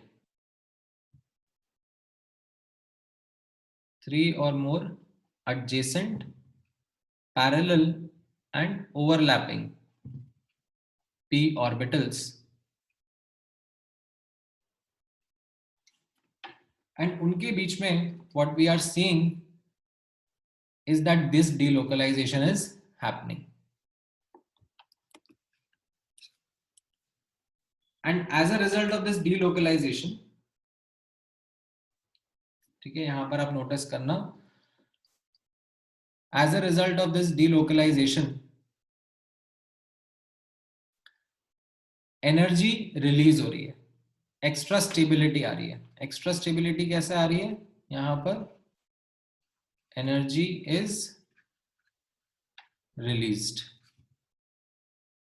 बिकॉज ये इलेक्ट्रॉन्स जो थे ये सिर्फ 2 एटम के न्यूक्लियस से अब इंटरेक्ट नहीं कर रहे हैं, they are interacting with 3 atoms के न्यूक्लियस यहां पर, ठीक है? ज्यादा भी हो सकते हैं डिपेंडिंग अपॉन कितना डिलोकलाइजेशन हो रहा है, but they are not just attracted to the 2 nuclei between which they were present, they are now being distributed and being attracted by other nuclei as well, and उसकी वजह से energy और release होती है, and what exists is this hybrid structure. ठीक है, तो यहां पर आप नोटिस करना ये जो कंडीशन होती है मीट फॉर ओवरलैपिंग, ये जनरली कभी ऑब्जर्व होती है व्हेन जिन एटम्स के बीच में डीलोकलाइजेशन हो रहा है, ठीक है? ये पॉइंट यहाँ पे नोटिस करना, atoms involved in delocalisation should lie in the same plane, ठीक है? अगर 3 एटम है, 3 एटम तो खैर हमेशा सेम प्लेन में लाई करते हैं, बट अगर 3 से ज्यादा हैं तो भी वो सेम प्लेन में लाई करने चाहिए. फॉर एग्जाम्पल, ठीक है, वैसे आगे यहाँ पर है बेंजीन का स्ट्रक्चर, तो बेंजीन में भी कैसा हो रहा है, यहाँ पे आप नोटिस करना हर कार्बन एटम का जो p ऑर्बिटल है, राइट, ये कैसा है यहाँ पर, दे आर एडजेसेंट, ठीक है, they are parallel, and they are overlapping. तो इनके बीच में like these pi electrons के मिलने की प्रोबेबिलिटी डिस्ट्रीब्यूट हो जाती है.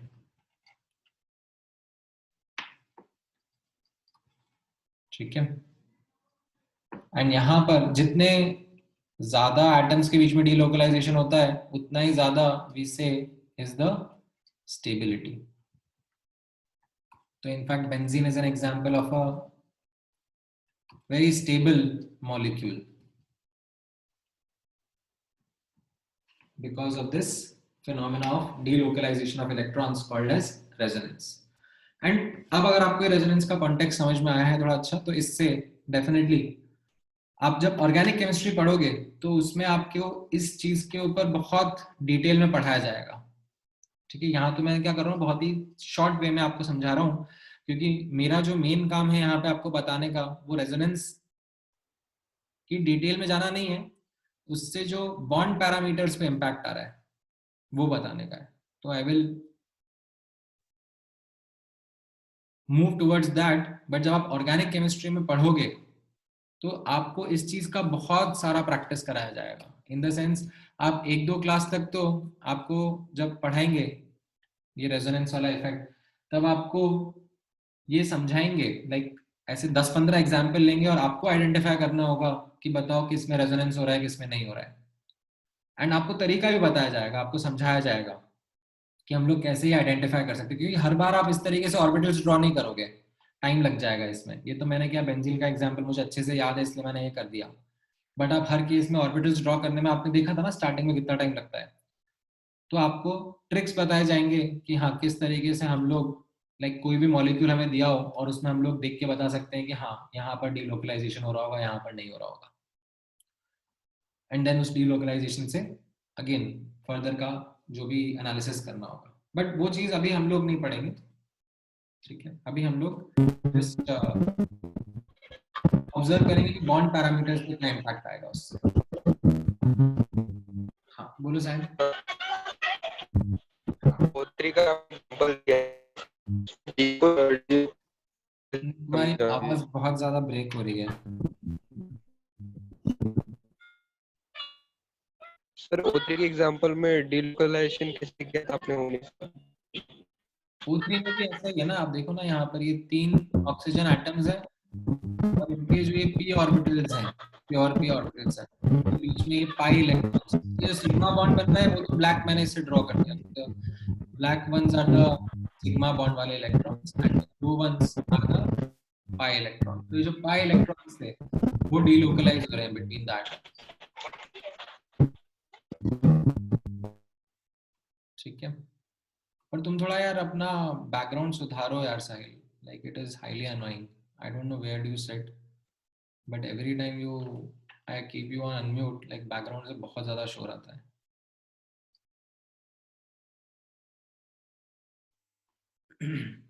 All right. Coming back. अब यहाँ पर नोटिस करना ये पॉइंट्स तो हम लोगों ने पहले भी लिखे थे. Right? The canonical forms or the contributing Lewis structures, they do not exist. They are just meant for theoretical understanding.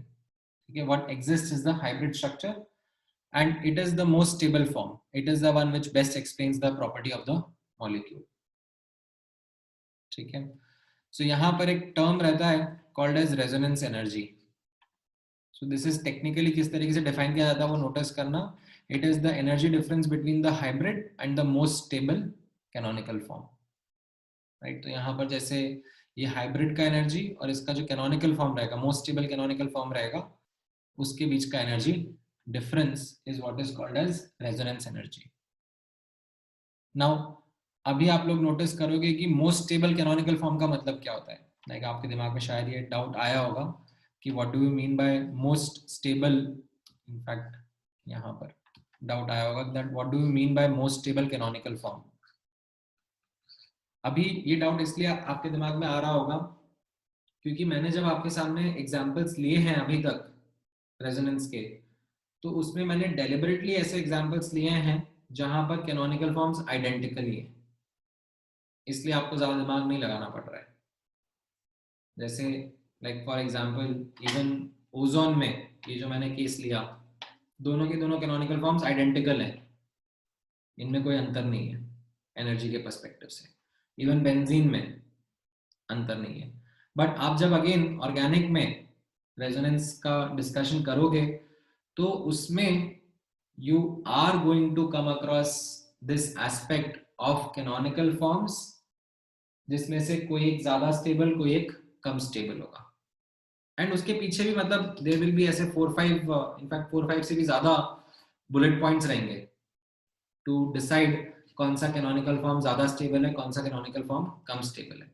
But again वो अभी यहाँ का टॉपिक का डिस्कशन नहीं है। यहाँ पर अभी आगे भी मैं आपके साथ में ऐसे ही एग्जांपल डिस्कस करूंगा। आप इनफैक्ट बुकलेट में जो केमिकल बॉन्डिंग की बुकलेट है आप उसमें नोटिस करोगे क्वेश्चंस, तो उसमें भी मैं ऐसे ही क्वेश्चंस आप देखोगे जिनमें आइडेंटिकल कैनोनिकल फॉर्म्स ही होंगे। लाइक फॉर एग्जांपल जैसे NO2 माइनस हो गया, तो इसमें आप इसके दो कैनोनिकल फॉर्म बनाओगे, एक ऐसा राइट और दूसरा ऐसा, सॉरी उल्टा करना पड़ेगा। तो ये दोनों आइडेंटिकल ही हैं, इनके बीच में कोई अंतर ही नहीं है। जो एग्जिस्ट करेगा ऑफ कोर्स वो हाइब्रिड करेगा जिसमें दोनों बॉन्ड्स आइडेंटिकल होंगे राइट, और ये नेगेटिव चार्ज पूरे मॉलिक्यूल पे डिस्ट्रीब्यूटेड रहेगा, बट ये आइडेंटिकल रहेंगे कैनोनिकल फॉर्म्स। तो मैं ऐसी एग्जांपल आपके साथ डिस्कस करूंगा।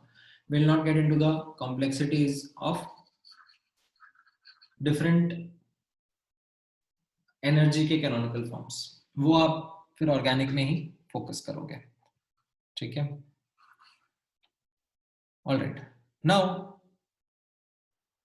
अब इससे नोटिस करना हम लोग देखेंगे दैट हाइब्रिड स्ट्रक्चर के बॉन्ड के पैरामीटर्स पे फर्क आता है, ठीक है। तो यहां पर आप नोटिस करना किस तरीके से फर्क आएगा। जब हम लोग बॉन्ड ऑर्डर के बारे में बात करते हैं तो ये बॉन्ड ऑर्डर या bond multiplicity like it is kind of the same thing जो हम लोगों ने थोड़े टाइम पहले डिस्कस किया था। सिंगल बॉन्ड है तो उसको 1 बोलेंगे, डबल बॉन्ड को 2, ट्रिपल बॉन्ड को 3। बट अगर कोई रेजोनेटिंग बॉन्ड है तो उसके लिए याद हो तो अपन ने कैसे डिस्कस किया था, it will be something between single double या डबल ट्रिपल राइट, स्टार्टिंग में। यहां पर अब मैं उसको क्वांटिफाई कर रहा हूं, यहां पर अब मैं उसको आपको बताऊंगा कि वो सिंगल डबल के बीच में है तो कहां पर है, 1 के ज्यादा पास है, 2 के ज्यादा पास है, या डबल ट्रिपल में है तो 2 के ज्यादा पास है कि 3 के ज्यादा पास है। तो ये चीज हम लोग कैलकुलेट करेंगे।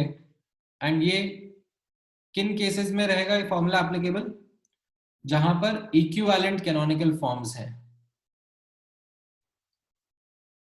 ठीक है, आइडेंटिकल कैनोनिकल फॉर्म्स है, तो वहां पर ये फॉर्मूला रहेगा that what you will do is take the sum of the bond order in the canonical forms and you divide it by the number of canonical forms that are there, ठीक है। कैसे इस formula को हम लोग apply करेंगे वो आप नोटिस करना, एक दो एग्जांपल के थ्रू ही ये फॉर्मूला आपको समझ में आएगा। तो let's say if I ask you about ozone, ठीक है, ओजोन के अंदर आपने नोटिस करा दैट ऑक्सीजन के बीच में आपने इसका हाइब्रिड स्ट्रक्चर ड्रॉ करा, एंड जो हाइब्रिड स्ट्रक्चर में बॉन्ड आएगा राइट वो कैसा रहेगा, it will be somewhere between the single and double bond. But अब मैं उसमें what exactly it would be between single and double bond उस चीज का आंसर दे पाऊंगा। तो यहाँ पे आपने नोटिस करा ओजोन का मॉलिक्यूल लिया एंड उसमें मैंने कोई सा भी एक बॉन्ड पकड़ लिया जिसका मुझे बॉन्ड ऑर्डर कैलकुलेट करना है। मान लो इस बॉन्ड का मुझे बॉन्ड ऑर्डर कैलकुलेट करना है, तो अब मैं इस बॉन्ड का लाइक ये जो लेफ्ट ऑक्सीजन और सेंट्रल ऑक्सीजन, ठीक है, लेफ्ट ऑक्सीजन सेंट्रल ऑक्सीजन का बॉन्ड देखूंगा एक कैनोनिकल फॉर्म में, कितना बॉन्ड ऑर्डर है यहाँ पर 2 राइट। फिर सेम लेफ्ट ऑक्सीजन और सेंट्रल ऑक्सीजन के बीच का बॉन्ड ऑर्डर में देखूंगा दूसरे कैनोनिकल फॉर्म में, वो कितना है 1। तो एज पर द फॉर्मूला मैं क्या कर दूंगा, sum of the bond orders कर दूंगा।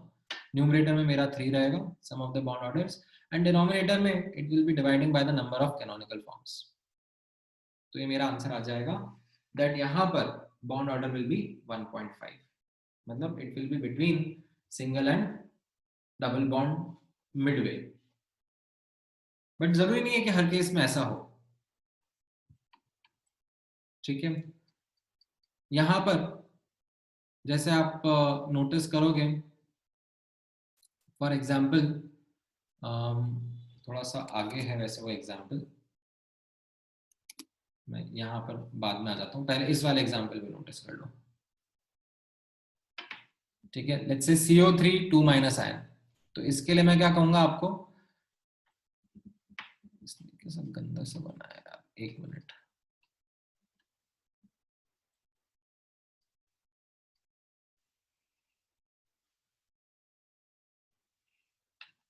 ठीक है, अब ये CO3 2 माइनस के आपको कैनोनिकल फॉर्म्स बनाना है, तो आप कैसे बनाओगे?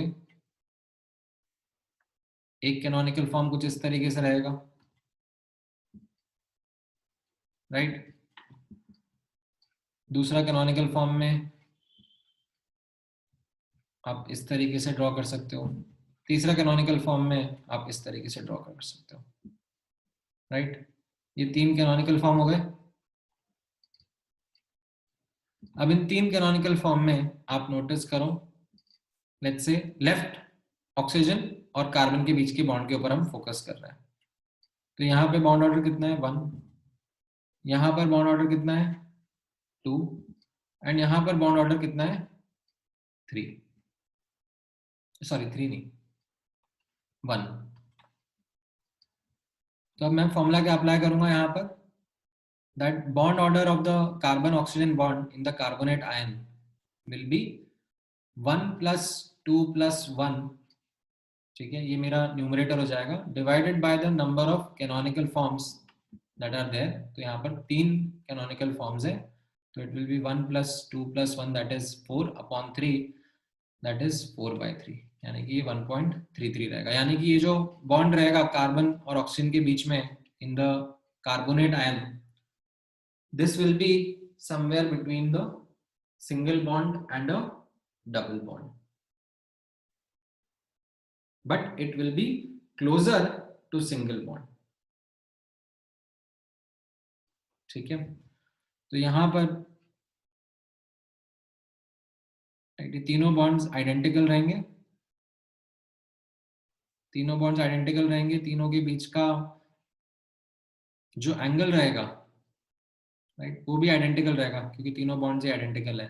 तो यहाँ पे अल्फा बीटा गामा तीनों 120 डिग्री आएगा, एंड जो बॉन्ड लेंथ रहेगी, बॉन्ड स्ट्रेंथ रहेगी, वो तीनों बॉन्ड्स की आइडेंटिकल रहेगी, एंड बॉन्ड ऑर्डर इनका कितना रहेगा 4/3। ठीक है, जैसे ये N2O का एग्जाम्पल है। अब ये N2O का एग्जाम्पल मैंने यहां पर थोड़ा सा अलग से ले लिया है, ठीक है, बिकॉज यहां पर both canonical forms are almost identical. ठीक है, यहां पर एक्चुअली में देखा जाए तो ये एग्जैक्टली आइडेंटिकल नहीं होते हैं। ठीक है, यहाँ पर नाइट्रोजन नाइट्रोजन और ऑक्सीजन, ये तीसरा अलग एटम आ रहा है, तो यहाँ पर नाइट्रोजन नाइट्रोजन के बीच में ट्रिपल बॉन्ड है, एंड नाइट्रोजन ऑक्सीजन के बीच में सिंगल बॉन्ड है। यहाँ पर नाइट्रोजन नाइट्रोजन के बीच में डबल बॉन्ड है, नाइट्रोजन ऑक्सीजन के बीच में डबल बॉन्ड है। तो यहाँ पर ये दोनों जो कैनोनिकल फॉर्म बने हैं N2O के, they are, you can say, ये मैंने एक पर्टिकुलर एग्जांपल यहाँ पे लिया है, they are not really identical, but इस केस में भी, ठीक है, ये ऐसा एक केस है जिसके बारे में मुझे पता है, ठीक है, आप लोगों को नहीं पता है, मैं आप लोगों से एक्सपेक्ट भी नहीं कर रहा हूँ कि आपको पता होगा, बट ये मुझे पता है कि इनका जो ये दोनों कैनोनिकल फॉर्म्स हैं, राइट, ये इतने दूर नहीं है एक दूसरे से एनर्जी के पर्सपेक्टिव में। तो यहाँ पर मैं अप्रोक्सीमेटली दोनों का अगेन 50-50% वेटेज लेकर आंसर कर दे रहा हूं।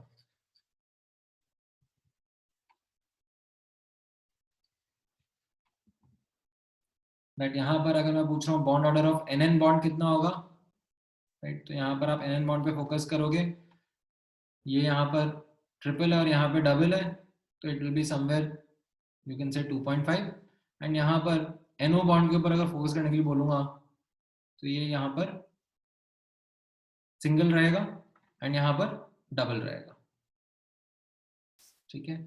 एंड एज अ कॉन्सिक्वेंस यहाँ पर बॉन्ड ऑर्डर विल से 1.5 होगा, ठीक है। However, अगर if I go into like more details of this example, तो उसमें एक्चुअली इन दोनों में थोड़ा अंतर है कैनोनिकल फॉर्म्स में, they are not identical and इनमें से एक ज्यादा कंट्रीब्यूट कर रहा होगा, एक कम कंट्रीब्यूट कर रहा होगा। However, जैसा मैंने आपको बोला कि अभी हम उतना डिटेल में नहीं जाएंगे, हम लोग अपनी अंडरस्टैंडिंग एक बेसिक लेवल पर रखेंगे in the case of resonance, जहां पर मैं आगे भी, अब आप नोटिस करोगे आगे के जो एग्जांपल्स मैं आप लोगों के साथ में डिस्कस करूंगा उनमें ऐसे एग्जांपल डिस्कस करूंगा like NO2 plus, NO2 minus, NO3 minus या SO4 2 minus, SO3 minus, like ऐसी एग्जांपल है ClO4 ClO2 जिनके अंदर like you have identical canonical forms, ठीक है। That is a deliberate attempt from my side ताकि आपको एकदम बेसिक तो पहले समझ में आए, उसके बाद फिर आप डिफिकल्टी डील कर पाओगे, ठीक है। सो यहीं से कंटिन्यू करते हैं, आज का हमारा टाइम वैसे यहीं पे क्लोज अप हो गया है। तो इससे किस तरीके से बॉन्ड पैरामीटर्स पे फर्क पड़ेगा वो मैं अगली क्लास में आप लोगों के साथ में डिस्कस करके इसको क्लोज कर दूंगा and then we will move on to hydrogen bonding, ठीक है। हाँ, इसके रिलेटेड क्वेश्चंस मैं आपको आज होमवर्क में डेफिनेटली दूंगा। हाँ बोलो अमन।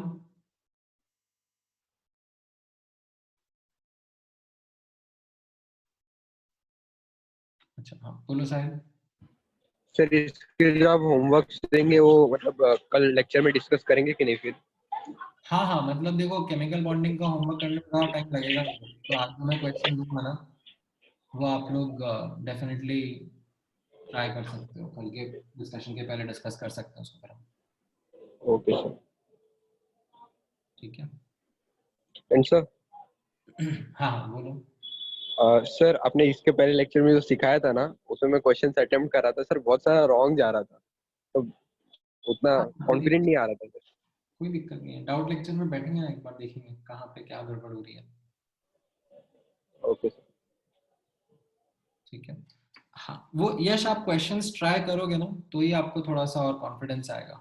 मैंने क्योंकि आपको लास्ट क्लास में भी बॉन्ड पैरामीटर्स के होमवर्क नहीं दिए थे, डायपोल मोमेंट का ही दिया था एंड वो डायपोल मोमेंट वाले में भी कुछ कुछ ऐसे क्वेश्चन है जिसमें आपको लाइक नाम ही नहीं समझ में आ रहा होगा कंपाउंड का, बट थोड़ा बहुत आपने IUPAC नोमेनक्लेचर समझ लिया तो शायद आपको थोड़ा क्लिक कर जाए, बट करते हैं डिस्कस। हाँ हाँ कल ही डिस्कस करते हैं, ठीक है। ऑलराइट। हाँ क्या पूछ रहे हो केतन, एडवांस में मुझे कितने मार्क्स आए थे? अरे मेरे टाइम पे अलग स्कोरिंग था भाई, मतलब परसेंटेज के टर्म्स में अगर आप पूछोगे तो अराउंड 55 to 60% के आसपास था।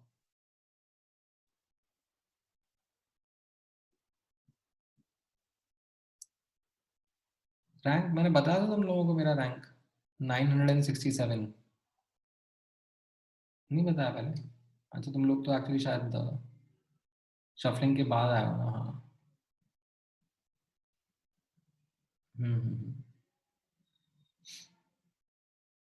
नहीं नहीं, primarily I have been teaching at Andheri and Dadar only, Kharghar में नहीं पढ़ाया मैंने।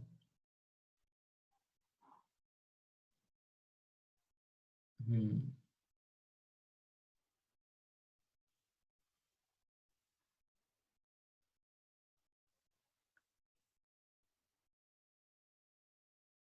आपको समझ में आएगा केतन बाद में, जब आप करोगे ना, काउंसलिंग के प्रोसेस में बैठोगे बाद में, कौन सी रैंक पे कौन सा ब्रांच मिलता है, कौन सा IIT मिलता है।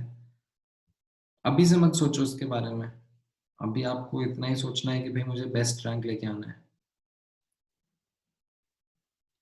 I have to put my 100%, ठीक है। ऑलराइट। हाँ, बॉन्ड एनर्जी का ट्रेंड नहीं समझ में आएगा यश, मैंने वही तो बताया ना कि वहां पे ट्रेंड समझने बहुत डिफिकल्ट है। हाँ बोलो Ayush. So the internet connection on my side was a little unstable. So can you please show the formula for the bond order for determining the bond order again? I just want to take a quick reading. Of the bond order in canonical forms divided by the number of canonical forms. Okay sir, thank you sir. ठीक है।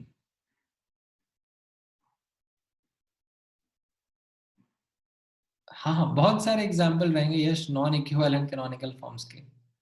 तुम like you will come across like something like this. आप अभी नहीं कर रहे हो, मतलब बाद में पढ़ोगे। जैसे यहाँ पर भी कैसा होगा दैट ये जो लोन पेयर रहेगा ऑक्सीजन का, ठीक है, और ये जो पाई बॉन्ड रहेंगे इन कार्बन के, लाइक ये भी आपस में डीलोकलाइज हो सकता है, ठीक है। एंड डीलोकलाइज होने पर you might want to draw something of this kind of a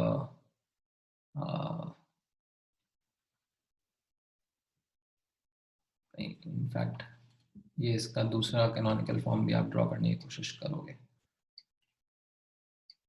इस तरीके से, ठीक है। तो आपको बताएंगे ऑर्गेनिक में। अब यहाँ पर ज्यादा इलेक्ट्रोनेगेटिव एटम है ऑक्सीजन, उसके ऊपर पॉजिटिव चार्ज आ गया, तो मतलब इसका स्टेबिलिटी कम रहेगा, इसका कंट्रीब्यूशन कम रहेगा, इस वाले का कंट्रीब्यूशन ज्यादा रहेगा, ठीक है। तो अगेन ये सब कॉम्प्लेक्सिटीज में अभी नहीं जाना चाहूंगा मैं, बट हाँ definitely this will be an important concept जो आप लोग कवर करोगे ऑर्गेनिक में इन डिटेल, ठीक है।